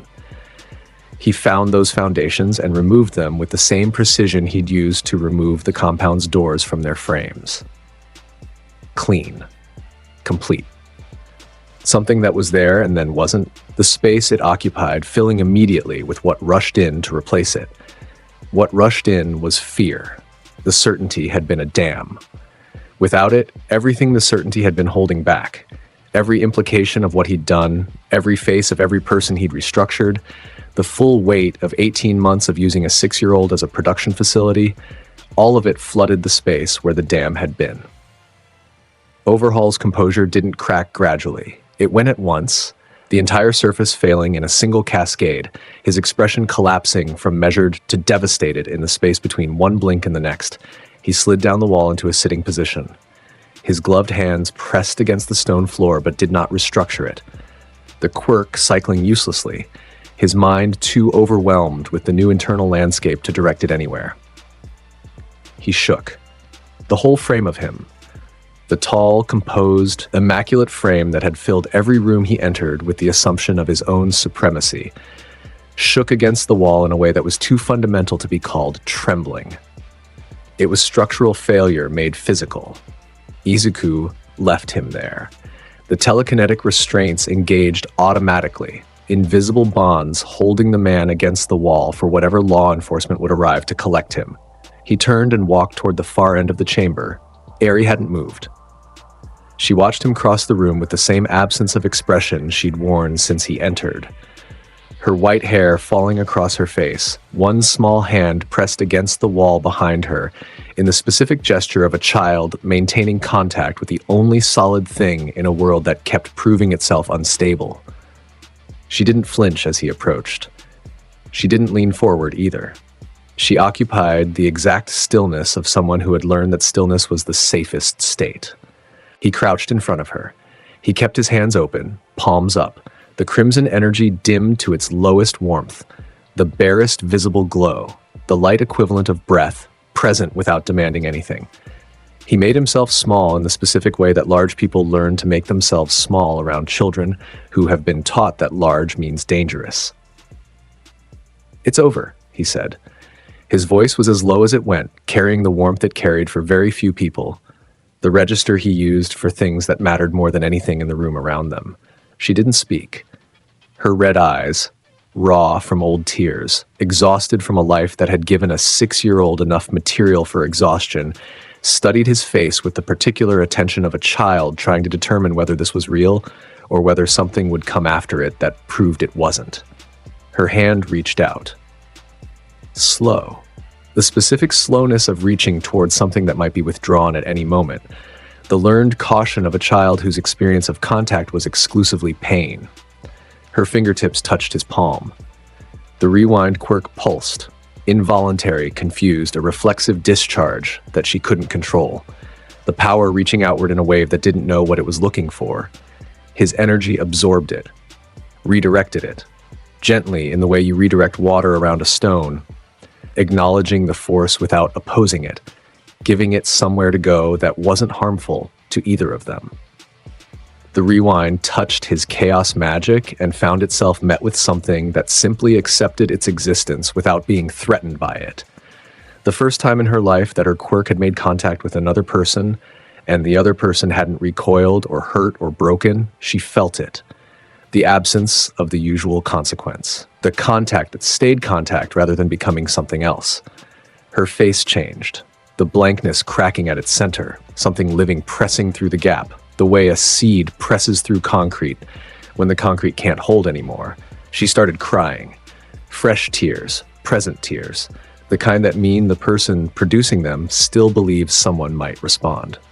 She pressed forward against his shoulder, and her small frame shook with sobs that had been building for 18 months and had never ever found a safe enough exit until now. Izuku sat on the chamber floor. He let her press against him, and he kept the rest of the room at a safe distance, the crimson field forming a perimeter around the two of them that was warm rather than threatening. The light of a hearth rather than a weapon, the same energy that had taken apart villains and restructured reality, now serving as a wall between a child and everything that had ever hurt her. Toga appeared in the doorway, her real face, gold eyes wide, with the aftermath of whatever she'd processed during her own route through the compound. Two unconscious guards were visible in the corridor behind her, evidence of her own work. She looked at the scene.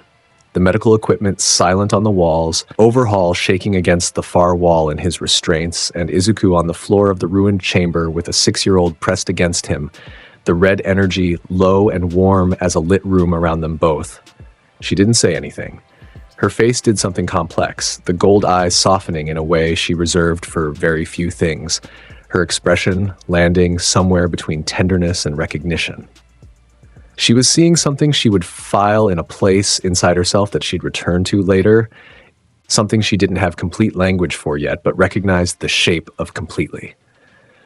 The shape of a person built from pain, choosing to be gentle with something fragile rather than passing the damage forward. The shape of what Izuku was when no one was measuring his power output or rating his threat level.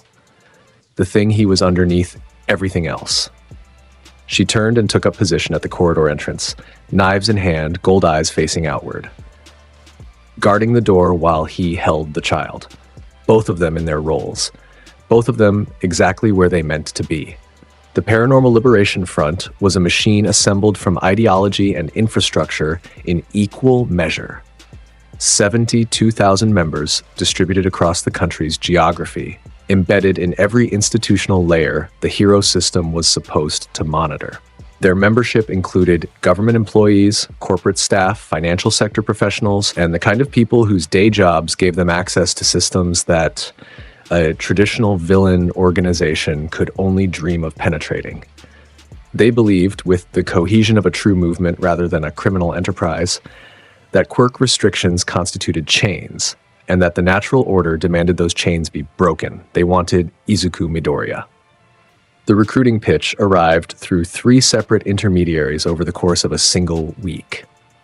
Each one a dead drop at a different location, a coded message in a different format, delivered through channels that Toga's network had identified and flagged before Izuku needed to look for them himself. The pitch was professionally constructed. Research had been done. They knew about Garaki. How they knew was itself useful intelligence that Toga was already tracking backward. They knew about the facility. They framed their offer around his origin, the system that created you as a weapon and discarded you when the weapon walked away. Here are the people willing to acknowledge what the system did. Here's the force willing to build something different from the ashes. The logic was coherent. That was the part worth taking seriously. The part that made the pitch more than just recruitment theater. The system had failed him. The system had failed Toga. The system had failed Eri and Ida's brother and every person whose quirk fell outside the acceptable parameters of a society that used heroism as both product and enforcement mechanism. The Liberation Front's diagnosis was accurate. Their prescription was the problem. Izuku read all 3 iterations of the pitch at the kitchen table and set them in the space between himself and Toga without commentary. She read them. When she finished, she leaned back in her chair and looked at the ceiling for a moment before looking at him. "They think you're angry at the world," she said. "I am," he said. "There's a difference between being angry at the world and being stupid about it." She tapped the final letter with one finger. "Burning everything down means Eri has nowhere to sleep tonight. Means Ida's brother has no hospital to recover in. Means your mother's neighborhood is rubble." She looked at him steadily. "You already decided all of this 30 seconds after you read the first one." "I'm going to dismantle them," he said. "I know. Before the commission mobilizes and 30,000 people die in someone else's war." "I know." She was quiet for a moment. Then, "How long?" "A month. Maybe less. Give me a week on the network." She gave him the full picture in 5 days. The scope was genuinely impressive in the way that large engineering projects are impressive regardless of their purpose. The coordination required to maintain 72,000 active members across that many institutional layers, the communication systems, the financial architecture, the chain of command that kept information flowing from street-level cells up to the general strategic tier. A conventional engagement would produce a war. 30,000 people minimum on the casualty list, most of them low-level members whose ideology was sincere but whose combat capability was limited to whatever their quirk and their conviction could produce against professional heroes. Izuku had opinions about wars that killed foot soldiers while command structures survived. He started at the top. Over the following 2 weeks, the Paranormal Liberation Front's leadership tier experienced events that the organization's internal security apparatus could neither explain nor prevent. The general Destro, the public face of a corporation and the private face of a revolution, woke on a Wednesday morning and could not remember his strategic files. Every contact, every regional coordinate, every operational timeline, the information that constituted the entire nervous system of the movement he had spent years building, gone from his memory as if it had been filed in a cabinet that someone emptied overnight. He sat at his desk and tried to recall the name of his Eastern Regional commander and found nothing. A clean room where an entire architecture of purpose used to live, a mid-level director 3 days later. A woman who ran the front's Western operations from a converted office building who convened a meeting of her regional captains and then stood at the head of the table, unable to articulate why she had called them together. The purpose, present and burning 2 hours prior, had vacated her awareness with the completeness of something that had never been there at all. The head of intelligence for the Eastern Network, a communications specialist in the Northern Tier. A logistics coordinator whose job was maintaining supply chains for an army that might mobilize at any time. One after another, the critical nodes of the organization found themselves missing the information that made them critical. Not damaged, not traumatized, just emptied of the specific knowledge that made their roles possible. The front did not collapse on impact. Ideological movements have resilience that logistics-dependent organizations lack. You can remove the map and the people still believe in the direction. But the fractures accumulated. Leadership tiers that couldn't account for their own gaps began suspecting each other. Information security became internal accusation. Regional chapters that stopped receiving coordination began improvising, and improvisation at the scale of 72,000 people without central direction produced chaos rather than revolution. The machine that was meant to reshape hero society spent its energy trying to understand why its own operators kept losing the thread. Izuku watched it hollow out from the air above the city one night. The cityscape spread below in its ordinary arrangement of lights, the districts delineated by brightness and density, the world doing its evening thing while somewhere beneath the surface, an army was discovering it had forgotten how to be an army. Toga stood at his shoulder on the rooftop, arms crossed against the wind at this altitude, gold eyes tracking the city below with the particular satisfaction of someone who had contributed the intelligence that made all of this possible. 3 more weeks, he said. Is it always this straightforward with you? She asked. When I have enough time to do it right. She looked at him. He looked at her. The city light did something warm to her face, the kind of warm that comes from below, from artificial sources, the glow of a living place rising up and finding something worth illuminating. She said, "You're going to be terrifying when you're old." He said, "You'll be there to see it." The words landed between them and stayed where they fell. He didn't qualify the implication, didn't add conditions or context or the kind of verbal retreat that would have softened what he'd just said into something less than what it was. She didn't ask him to explain. The implication sat in the air between them with the specific weight of something that was true in the moment it was said and would remain true in every moment after. They stood on the rooftop with the city below them and the wind moving between them and the distance between their shoulders at the same measurement it had been for the last 30 minutes, which was close enough to feel warmth without making contact. Neither of them moved closer. Neither moved away. The current between them was a thing they had been living inside for months now, and this was the moment it became undeniable, spoken into existence by a sentence about the future that assumed, without question, that the future contained both of them. 3 weeks later, the Paranormal Liberation Front dissolved in a series of regional collapses that cascaded through the organization faster than any remaining leadership could address. The Commission's press team attributed the dissolution to a coordinated intelligence operation, classified methodology, multiple agencies cooperating under Commission oversight, the kind of bureaucratic credit claiming that transformed someone else's work into institutional achievement. With a press conference and a letterhead, Izuku read the press statement on his phone in the kitchen. He laughed. The sound surprised even him. Genuine, coming from somewhere real, the specific noise of a person who found something funny enough to override the usual filters. It was short but full, carrying the warmth of actual amusement rather than performance. Toga looked up from across the table with her eyebrows raised and her expression rapidly cataloging this new data point. "What?" she said. He turned the phone toward her. She read the statement. She laughed too. Longer than his, louder, the bright, delighted sound she made when the world produced something absurd enough to meet her standards for comedy. "They're taking credit," she said, "for what you did in your pajamas at 3 a.m. from our couch." "They are." "That's incredible. That's the funniest thing I've ever read. I'm framing it." "Please don't frame a government press release." "I'm framing it and hanging it in the bathroom." He almost argued. He didn't. She was already on her phone looking for a print service. The absurdity of it, the absolute gap between what happened and what was being reported, existed in the specific category of things that were only funny because the truth was too large for the official version to contain. They sat in the kitchen and laughed about it until the tea she made went cold, and neither of them reheated it because the moment was better than the tea. Tartarus fell on a morning that started with birdsong outside the warehouse windows and Eri eating breakfast at the table with a book propped against the cereal box.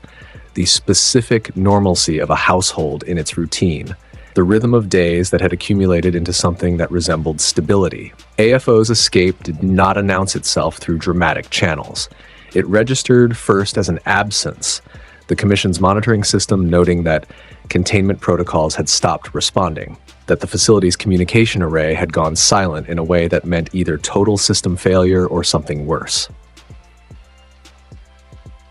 The news broke an hour later, after the transport helicopters confirmed what the silent monitors had suggested. The most secure facility in Japan had been breached from within, its inmates freed, its structure compromised.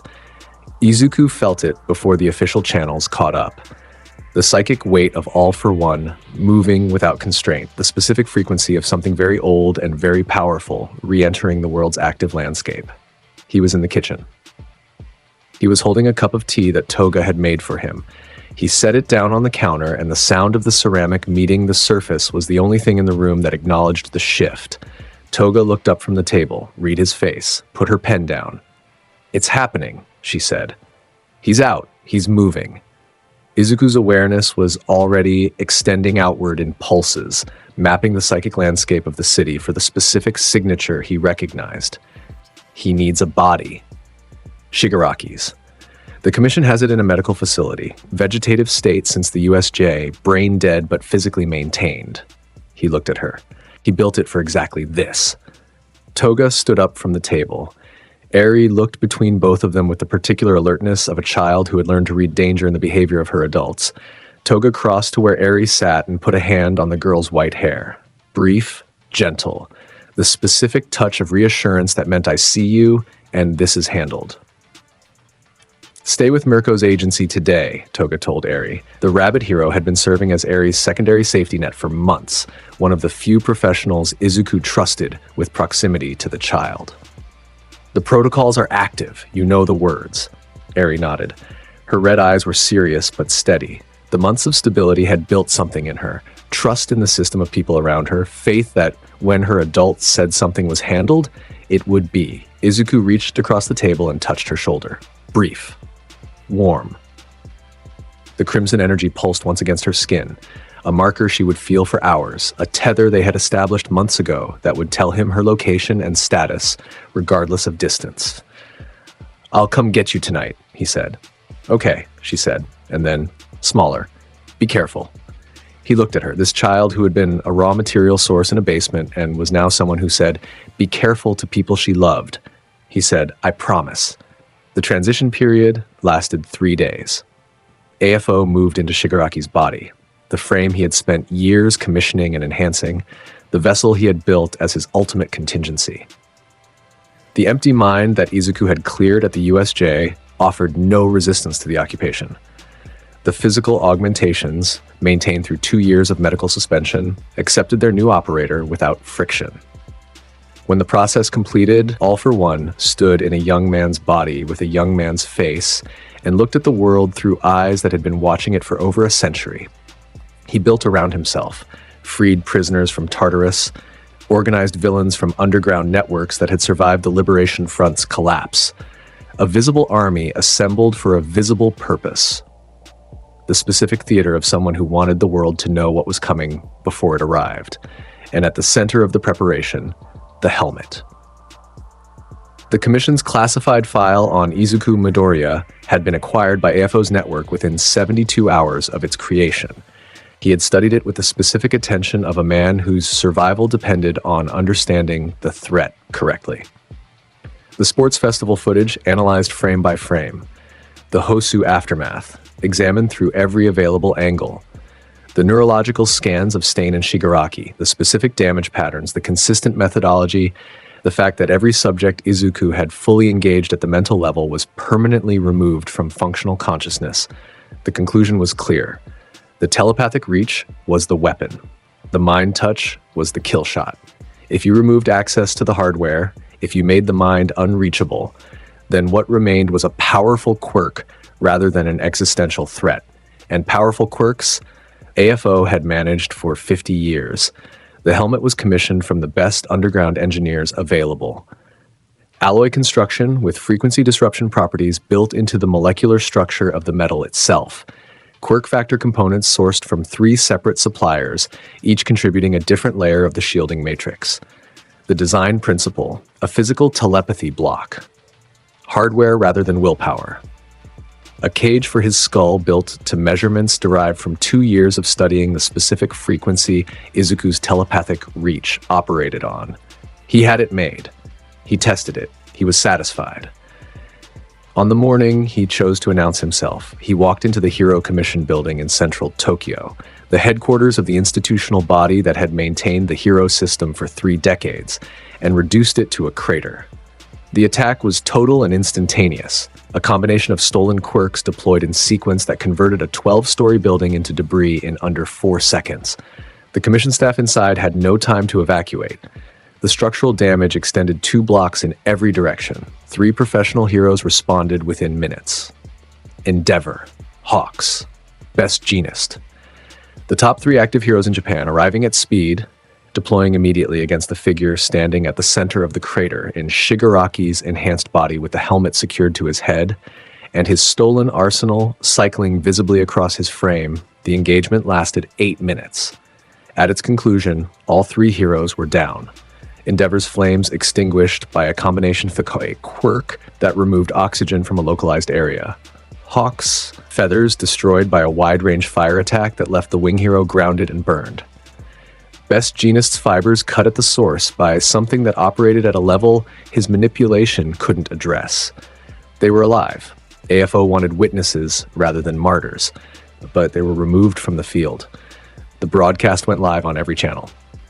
Society tipped into the specific panic of a population discovering that the thing it feared most had returned wearing a new face and standing in the ruins of the institution meant to contain it. Civilians evacuated from the surrounding districts in waves. Emergency services mobilized at a scale reserved for natural disasters. The frequency of fear that radiated from the city's collective consciousness was something Izuku could feel from across the district, like a sound too loud to ignore. He was already moving. The Commission District occupied the city's administrative center. Wide boulevards designed for ceremony rather than combat. Government buildings constructed with the specific confidence of institutions that believed themselves permanent. Most of that confidence was rubble now. The streets were cracked open, burning in sections where ruptured gas lines had found ignition. Building facades had sheared away to expose floors of office space where desks and filing cabinets hung at angles that gravity should have resolved already.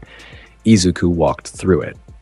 He came from the east, on foot, moving through the ruined streets at a pace that was unhurried, because urgency would suggest uncertainty, and there was none. The crimson energy was low around him, present, visible, the constant baseline that meant his power was awake and attentive without being deployed. Toga moved a half step behind him, and to his right, her real face, gold eyes forward, knives at her sides in the specific readiness of someone who knew her role tonight and held it with complete certainty. They walked through a destroyed city block together, and the cameras found them. News drones at altitude, maintaining safe distance from the epicenter, their lenses resolving the two figures moving through the smoke with the particular focus of something worth watching. The footage would air live. Millions of people would see the approach. AFO saw them coming. He stood at the crater's center, the specific point of maximum destruction, the statement made physical, Shigaraki's enhanced body held with an alien confidence that did not belong to that frame. The helmet was secured to his head, the alloy construction gleaming in the firelight from surrounding buildings. His army held position at the perimeter. Several dozen freed prisoners and recruited villains, a visible force that communicated backing and capacity and the specific message that this was more than one person's operation. Izuku stopped at the crater's edge. 50 meters of open ground between himself and the figure at the center. Smoke moved between them. Debris shifted in the heat. The city's sounds were wrong here. Too much flame, too much settling architecture, the ordinary frequencies replaced by the aftermath of something enormous, spoke first. His voice emerged from Shigaraki's mouth carrying the wrong weight. The cadence of 50 years pressed into a vocal apparatus designed for 20.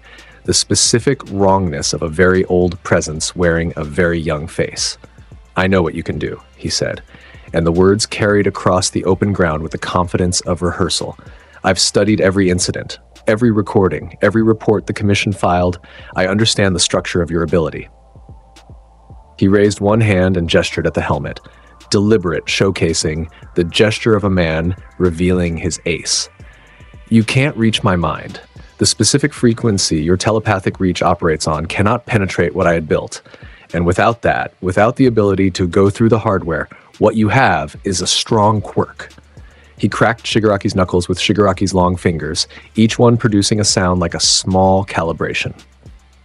"I've managed strong quirks before. I built the world you grew up in. I am very good at solving problems." He waited. He wanted to see the reaction. 2 years of analysis, 2 years of preparation, 2 years of identifying what he believed to be the single point of failure in the most powerful being he had ever encountered, and now he wanted to see it land. To watch the realization cross the boy's face that the ace card had been pulled, that the game had changed, that the ceiling was back in place, Izuku looked at the helmet, and he laughed. The sound filled the crater the way light fills a room when the switch hits. Immediate, total, transforming the quality of the space without altering its physical properties. It was short. It was genuine. The specific sound of someone who has received something they find authentically, truly, deeply amusing at exactly the right moment to produce the maximum contrast with the surrounding severity. The laugh of a person who was just told a joke by the universe at the expense of someone who spent 2 years building to a punchline.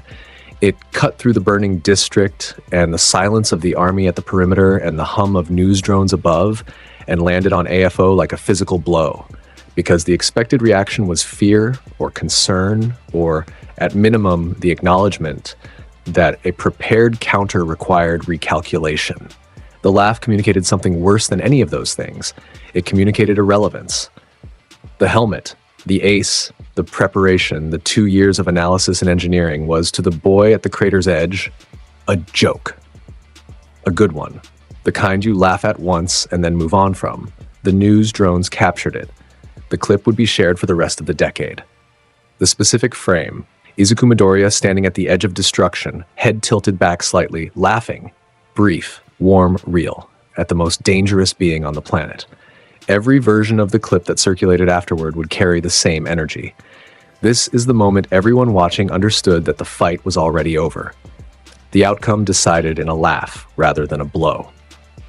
"You built that for telepathy," Izuku said when the laugh was done. His voice returned to its usual register, flat, level, but something remained in it, the residual warmth of genuine amusement fading like an echo. "You studied every incident, read every report, looked at everything I've done to a mind and concluded, if he can't reach the mind, he loses." He tilted his head, the crimson light beginning to intensify around his hands. "You thought this was a chess game and you just took my queen. A beat. That is how chess works. But I am not a chess player." He raised both hands. The crimson energy blazed from his palms in a corona that lit the entire district, shadows snapping into existence behind every piece of wreckage for 100 meters, the smoke in the air turning red opaque, the burning buildings' flames changing color as the light overpowered them. It was not telepathy. It was not telekinesis in the targeted sense. It was the root thing. The chaos magic that existed before every named application of it. The force that operated at the level that preceded physics, having vocabulary for what was occurring. The helmet blocked a signal. What Izuku was deploying did not use one. He lifted him. UFO left the ground. Shigaraki's enhanced body, the stolen quirks, the old mind in the new vessel, the 50 years of accumulated power stacked into a single frame, rose from the crater floor as if gravity had simply decided to renegotiate the terms of their arrangement. The telekinetic force that took him was total. Every axis of movement locked, every limb position fixed, the body suspended 10 feet above the ground in a field of crimson energy that held him the way amber holds an insect. AFO's arsenal activated. Every stolen quirk in his collection firing simultaneously in combination. Forces designed to shatter the hold, to overwhelm through volume, to produce enough output in enough directions that something had to give. Recoil quirks pushing against the field. Repulsion abilities generating opposing force. Gravity manipulation attempting to redefine which direction was down. Kinetic amplification stacking power against the bonds. 50 years of stolen ability expressed at maximum output in a single desperate burst. The field held the way mountains hold against weather, without flexing, without acknowledging that something was pushing against it. The output simply entered the crimson energy and found itself resolved into nothing. Not reflected, not absorbed, just absent. The way a sound is absent after it finishes, rather than after it is blocked, the army at the perimeter did not move. The freed prisoners and recruit villains who had assembled around AFO's banner watched the figure they had followed suspended helplessly in crimson light, his full arsenal deploying against something that treated the deployment as irrelevant. The calculation that had brought them here, proximity to power, the assumption that the strongest side was the safest one, was undergoing real-time revision. Several of them were already stepping backward. Several more had begun looking at the perimeter's exits with the specific focus of people identifying escape routes. Toga stood at the crater's edge with her arms at her sides and her gold eyes tracking everything. The suspended figure, the armies wavering, the cameras above, and Izuku at the center of all of it, with his hands raised and the full weight of his power expressed in a way she'd only seen hints of before. Her expression was the specific one she wore when something she'd known theoretically became visible in practice. Confirmation rather than surprise, satisfaction rather than shock. Izuku spoke. His voice carried across the ruined district without effort, the words existing everywhere simultaneously rather than traveling from a source. "You built a helmet," he said. "An alloy cage tuned to a frequency, designed to block one ability among many. You spent 2 years on it. You tested it. You were satisfied." He moved one hand, a small gesture, the movement of someone selecting something from a shelf rather than deploying something against a threat. "Let me show you what you missed." He reached out. Not toward the mind, not the telepathy the helmet was designed to block, toward the helmet itself, the bolts first. 16 of them, threaded into the alloy housing at specific intervals, each one machined to tolerances that the engineers had guaranteed at extraordinary cost. Izuku found them at the molecular level and drew them outward, each bolt extracting itself from its thread in a slow rotation, emerging from the helmet's surface one by one, hanging in the crimson light around AFO's suspended form, like a constellation of small metal pieces. They turned gently in the field. They caught the firelight. Then their molecular structure released, and they dispersed into particulate that sparkled once and vanished, the alloy plates next. Each one peeling back from the helmet's surface, with the specific care of someone unwrapping something, the pieces separating from their fastenings, lifting away from the skull beneath, each one held in the red light for a moment of visibility before its structure dissolved. The process was complete and unhurried. Every piece given its own moment in the air. every camera above recording the disassembly in detail that would be analyzed frame by frame for years. The internal mechanisms, the frequency disruptors, the specific components that constituted the actual defensive function of the device, each one extracted from its housing with the precision of a jeweler removing stones from settings. The signal jamming arrays. The quirk factor alloys that had been sourced at extraordinary expense from black market suppliers. Each component visible, identified, held in the light, and then dissolved. 4 seconds. Start to finish.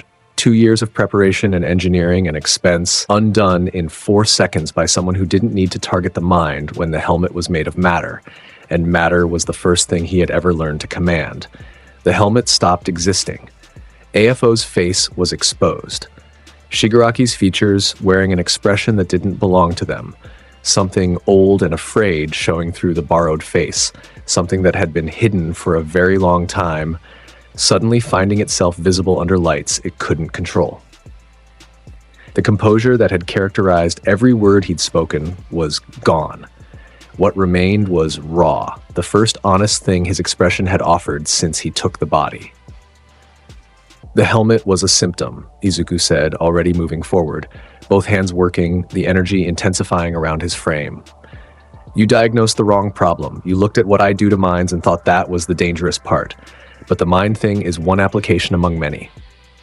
His voice carried across the burning district for every camera and every witness and every person who would watch this footage in the hours and years that followed. The dangerous part, the thing you should have been afraid of, is that I rewrite what something is. And what you are right now is a man in a borrowed suit with borrowed power. And I am going to peel you down to the thing you actually are. The armor came off next.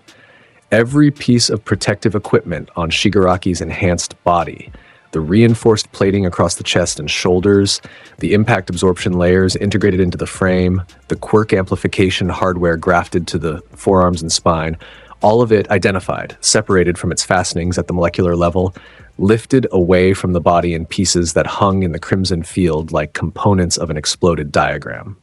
Each piece was held for a moment, visible, illuminated, the specific engineering choices readable in their construction, and then dissolved. The process was visible to every camera at altitude. The news drones captured it from 4 angles. Live broadcast carried it to millions of screens simultaneously.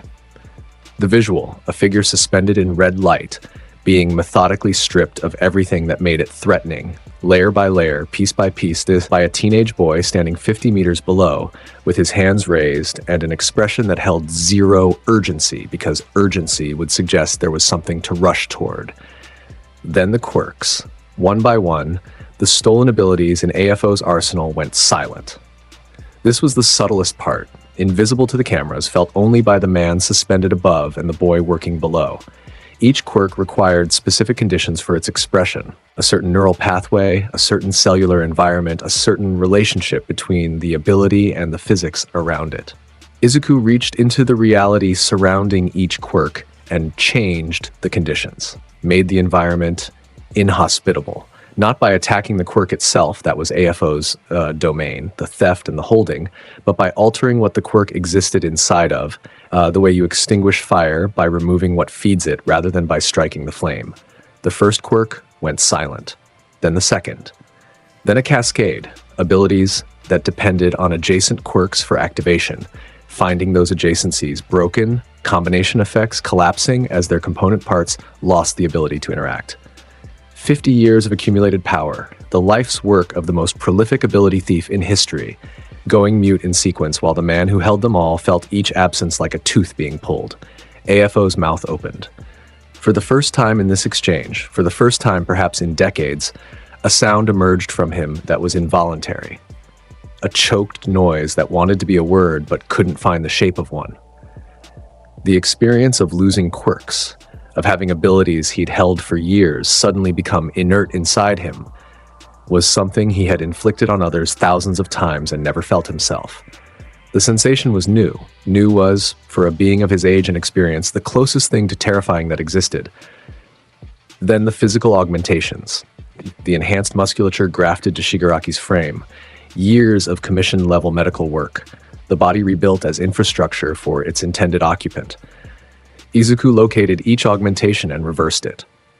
The process was separation rather than destruction. Engineering extracted from organic structure, the way you remove additions from a building's original framework, each grafted enhancement identifying itself to his awareness and then releasing its bond with the underlying tissue. The reinforced bone returned to its natural state.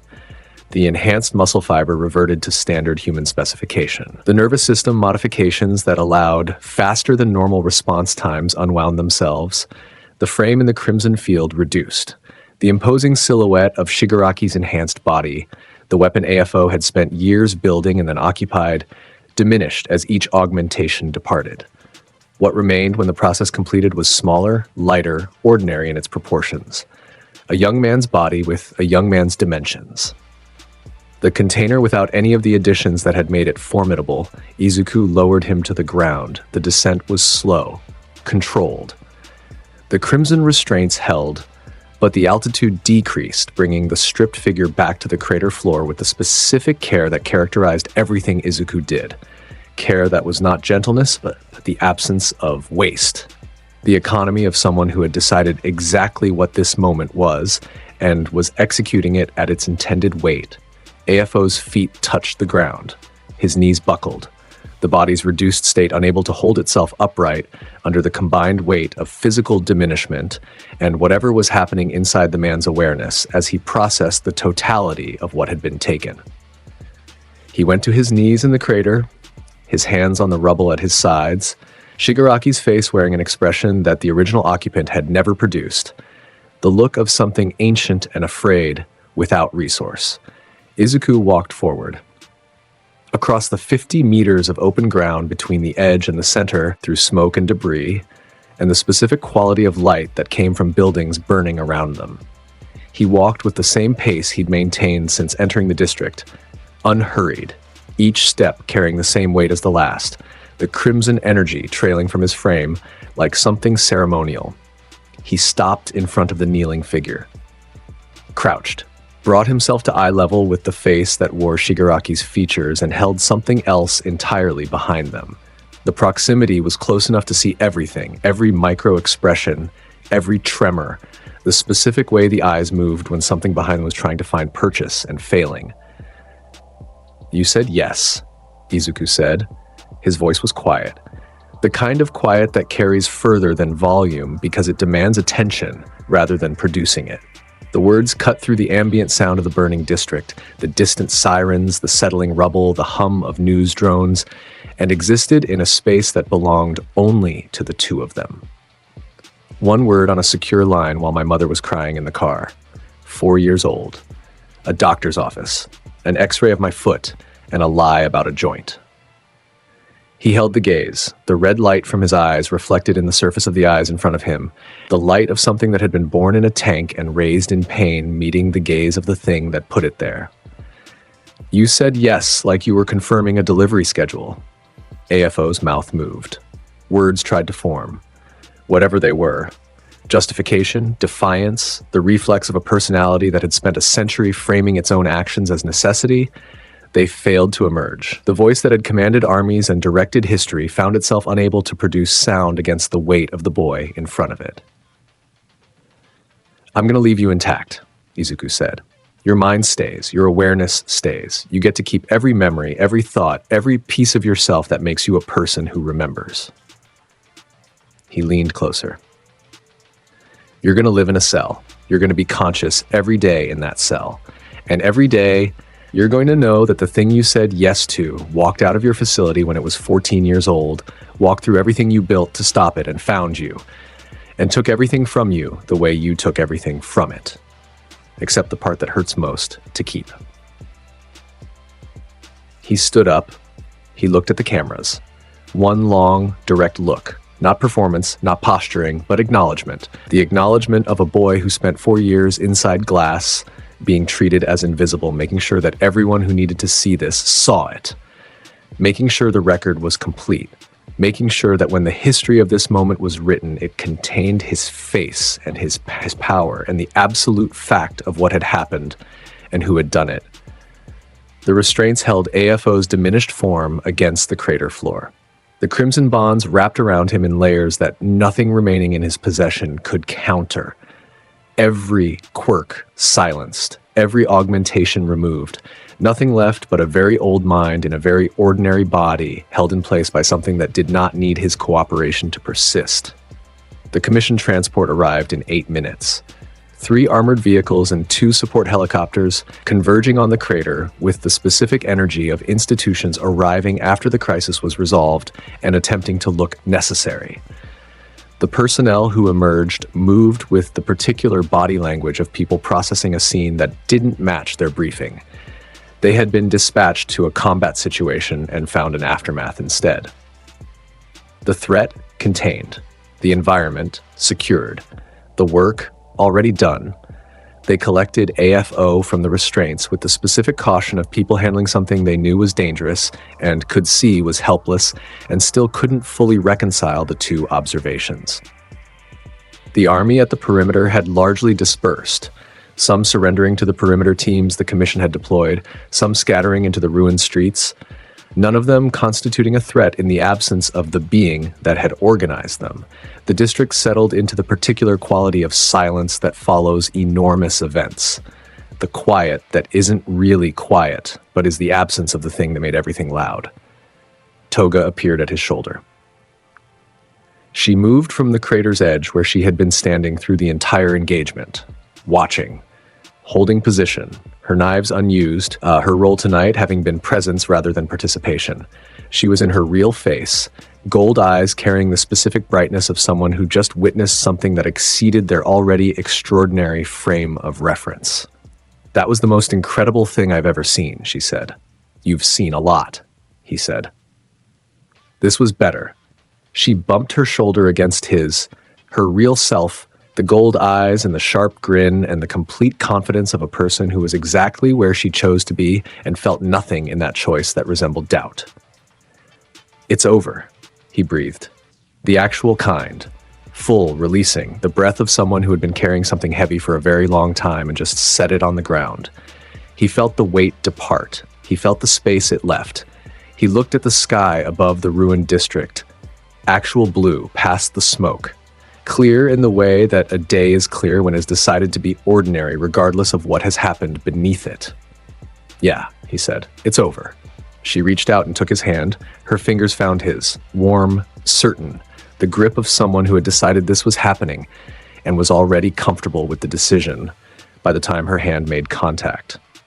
She held on. She did not let go. He did not tell her to. They stood in the middle of the burning district with a city full of cameras recording them, and neither of them looked at any of the cameras because there was nothing left to perform. Her hand was warm in his. His was warm in hers. The city sounds were returning. Sirens converging, voices coordinating, the specific frequency of a place resuming normal operations after holding its breath. Above them, a news drone circled and captured the image that would play on every network for 72 hours. 2 figures in a crater, standing amid the evidence of something enormous, holding hands in the ruins as the smoke cleared around them. He didn't know how long they stood there. Long enough for the fire on the nearest building to begin dying for lack of fuel. Long enough for the first reconstruction teams to arrive and start documenting the damage. Long enough for the morning light to shift from early to mid, the sky going fully clear above them, the quality of the day asserting itself against everything that had tried to interrupt it. He squeezed her hand once. She squeezed back. They walked out together. Time passed after that. The specific amount lived in the category of things that mattered less than what filled them. Enough time for the commission district to be rebuilt, the crater filled and paved and converted into something that the city's architecture could accept rather than memorize.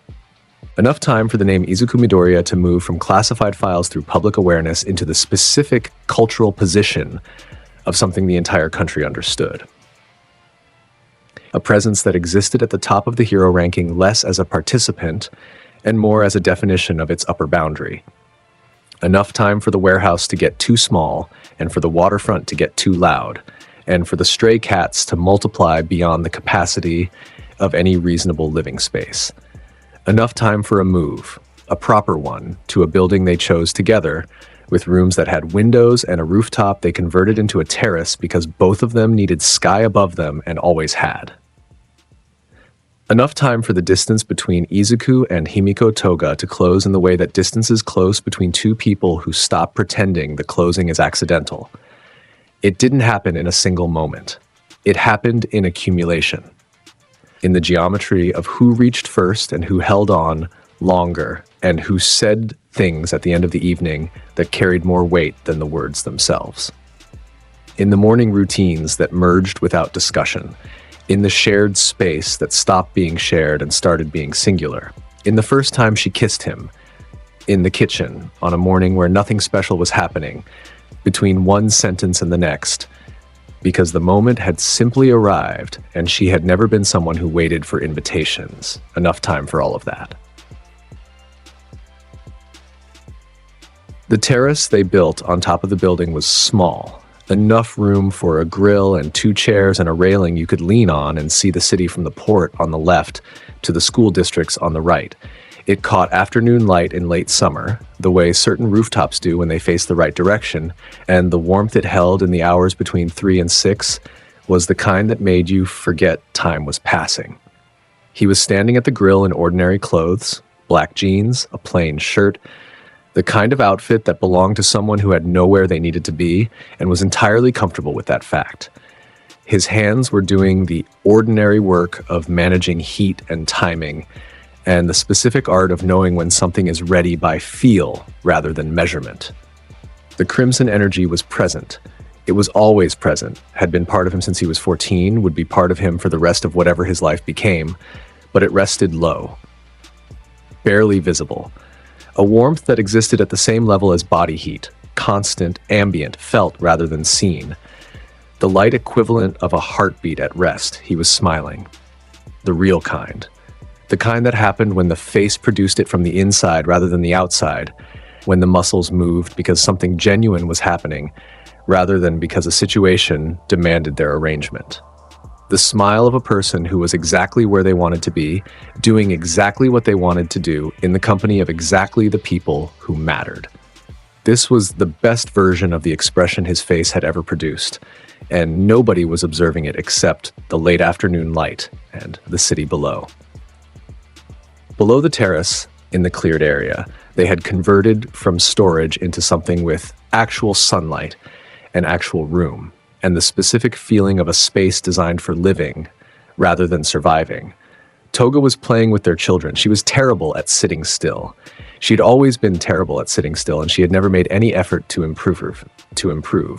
And the children, who inherited this from her with interest compounded beyond any reasonable rate, were chasing her and being chased in return, and laughing with the specific intensity of small humans who haven't yet learned that joy is something the world tells you to ration. She was in her real face, always her real face now, the gold eyes blazing with the particular delight she brought to everything she chose to love, the sharp grin at its maximum width, her knives put away in a drawer inside, the one concession she'd made that cost her nothing, because her hands were busy anyway, catching small people, swinging them upward, producing the sounds that meant safety and play and home. She caught one of the small figures and launched them skyward, and the child made the sound that small people make when they are airborne and delighted. The pure expression of someone whose experience of being thrown upward has always resulted in being caught. The sound carried up to the terrace and did something to the air around Izuku that his power couldn't have produced. That nothing in his arsenal of reality-warping, world-breaking, absolute ability could have manufactured. Something that only existed because the people below him existed. And they were happy, and they were his. He watched them. The grill fired beneath his hands. The afternoon light did its late summer thing, turning everything it touched into the warm version of itself. One of the children, the one who had inherited his eyes, the green that sometimes caught light with a red edge, combined with the energy and the grin and the particular fearlessness that came entirely from the other side, came through the terrace door at full speed. The small figure stopped at the grill and examined the situation with the enormous interest of someone whose entire relationship to food was enthusiasm, eyes tracking the heat, the progression of readiness across the various items, the serious assessment of a person with significant opinions about timing. They looked up at Izuku with an expression that was entirely their mother in construction. The same head tilt, the same evaluative stare, the same implicit expectation that information was about to be provided, and asked in a small, serious voice whether it was ready yet. Almost, he said. The serious expression evaluated this answer. The evaluation took approximately 2 seconds. The answer was found acceptable within the constraints of what a young person could tolerate. The small figure retreated to a position of strategic patience near the terrace door, maintaining line of sight with the grill in case the situation changed. Then, Toga appeared. She came through the door and wrapped her arms around him from behind, the gesture that had started sometime after the commission district and never stopped, that had become as much a part of their evenings as the grill and the terrace and the children running below. Her chin found the space at his shoulder that had been waiting for it, the specific angle that years of this had carved into their combined posture. She looked at the grill over his arm with the assessing expression of someone who would like the thing they want to be closer to the thing they can have it. "How long?" she said. 10 minutes, he said. She made a sound. The sound communicated a comprehensive critique of the concept of 10 minutes as an acceptable waiting period, delivered in a single syllable that contained more personality than most people's full sentences. He reached to the grill's edge and passed her something that had finished early. Warm, ready, offered without looking because he already knew she was there, and already knew what she wanted. And the coordination between them had long since passed the point where it required visual confirmation. She ate it. She thought about it. The gold eyes found him sideways, warm and sharp and completely herself. The face of a girl who was going to be executed in an alley on a rainy night by 3 men in police uniforms and ended up here instead. Here, on a rooftop with a grill and children running below and a city spread out around them that was fine, that was ordinary, that asked nothing of them except to exist inside it. She said, "Worth it." He looked at her. The smile, the real one, was still there. Had been there the whole time she'd been holding him, would remain for a while yet. The crimson light at his fingertips pulsed once, warm, involuntary, the way a heart adjusts its rhythm in the presence of something it recognizes as home. She grinned at him, the full one, the real one, the complete expression that had first appeared in a rainy alley when he turned hollow point rounds into rose petals and told her she could come with him. The grin that had been aimed at him, specifically since that first night. The grin that contained everything she was, the brightness and the sharpness and the specific certainty of a person who had chosen where to be and would choose it again without hesitation in every possible version of the world. The grill fired. The children ran below. The city did its ordinary thing in every direction. The afternoon light stayed warm. The hero roster. A massive salute to the legends backing this journey. Your support is what keeps the momentum at an all-time high and the dream moving forward. You guys are the absolute best. Pro heroes. The elite front line, stepping up and setting the pace for the whole community. DA, Fire 05. Symbol of peace. The pillars of the community. The titans who keep our foundations solid and the hype at an all-time high. Alexander Igarza. That guy Miso. Deck.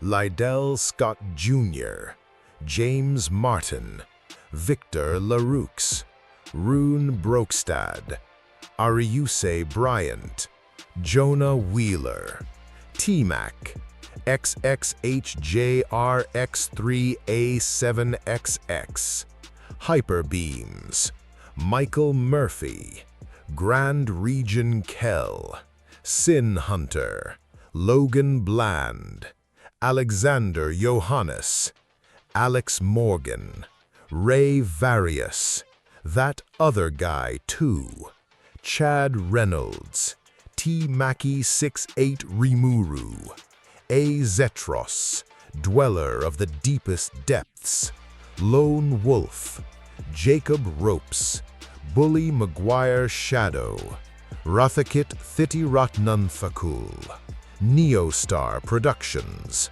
Asael Cardenas, Shaquan Simmons, Thunder, Sunawin 631, Elijah Saunders, Peter Hamilton, Freddie Rose, Omega, Akuma Noakami, Remorsefuls, Blackvein, Joshua Hedrington, Aaron Abercrombie, Drift SK8ER, Corey Tokars, Jan, Devin Black, Crow, Joe Bros, Ray Von Crimson River, Dante Alastor, Adam Yonkers, Blood Saints, Donna Cafe, Zeph, KC, Howie 60, Ignacio.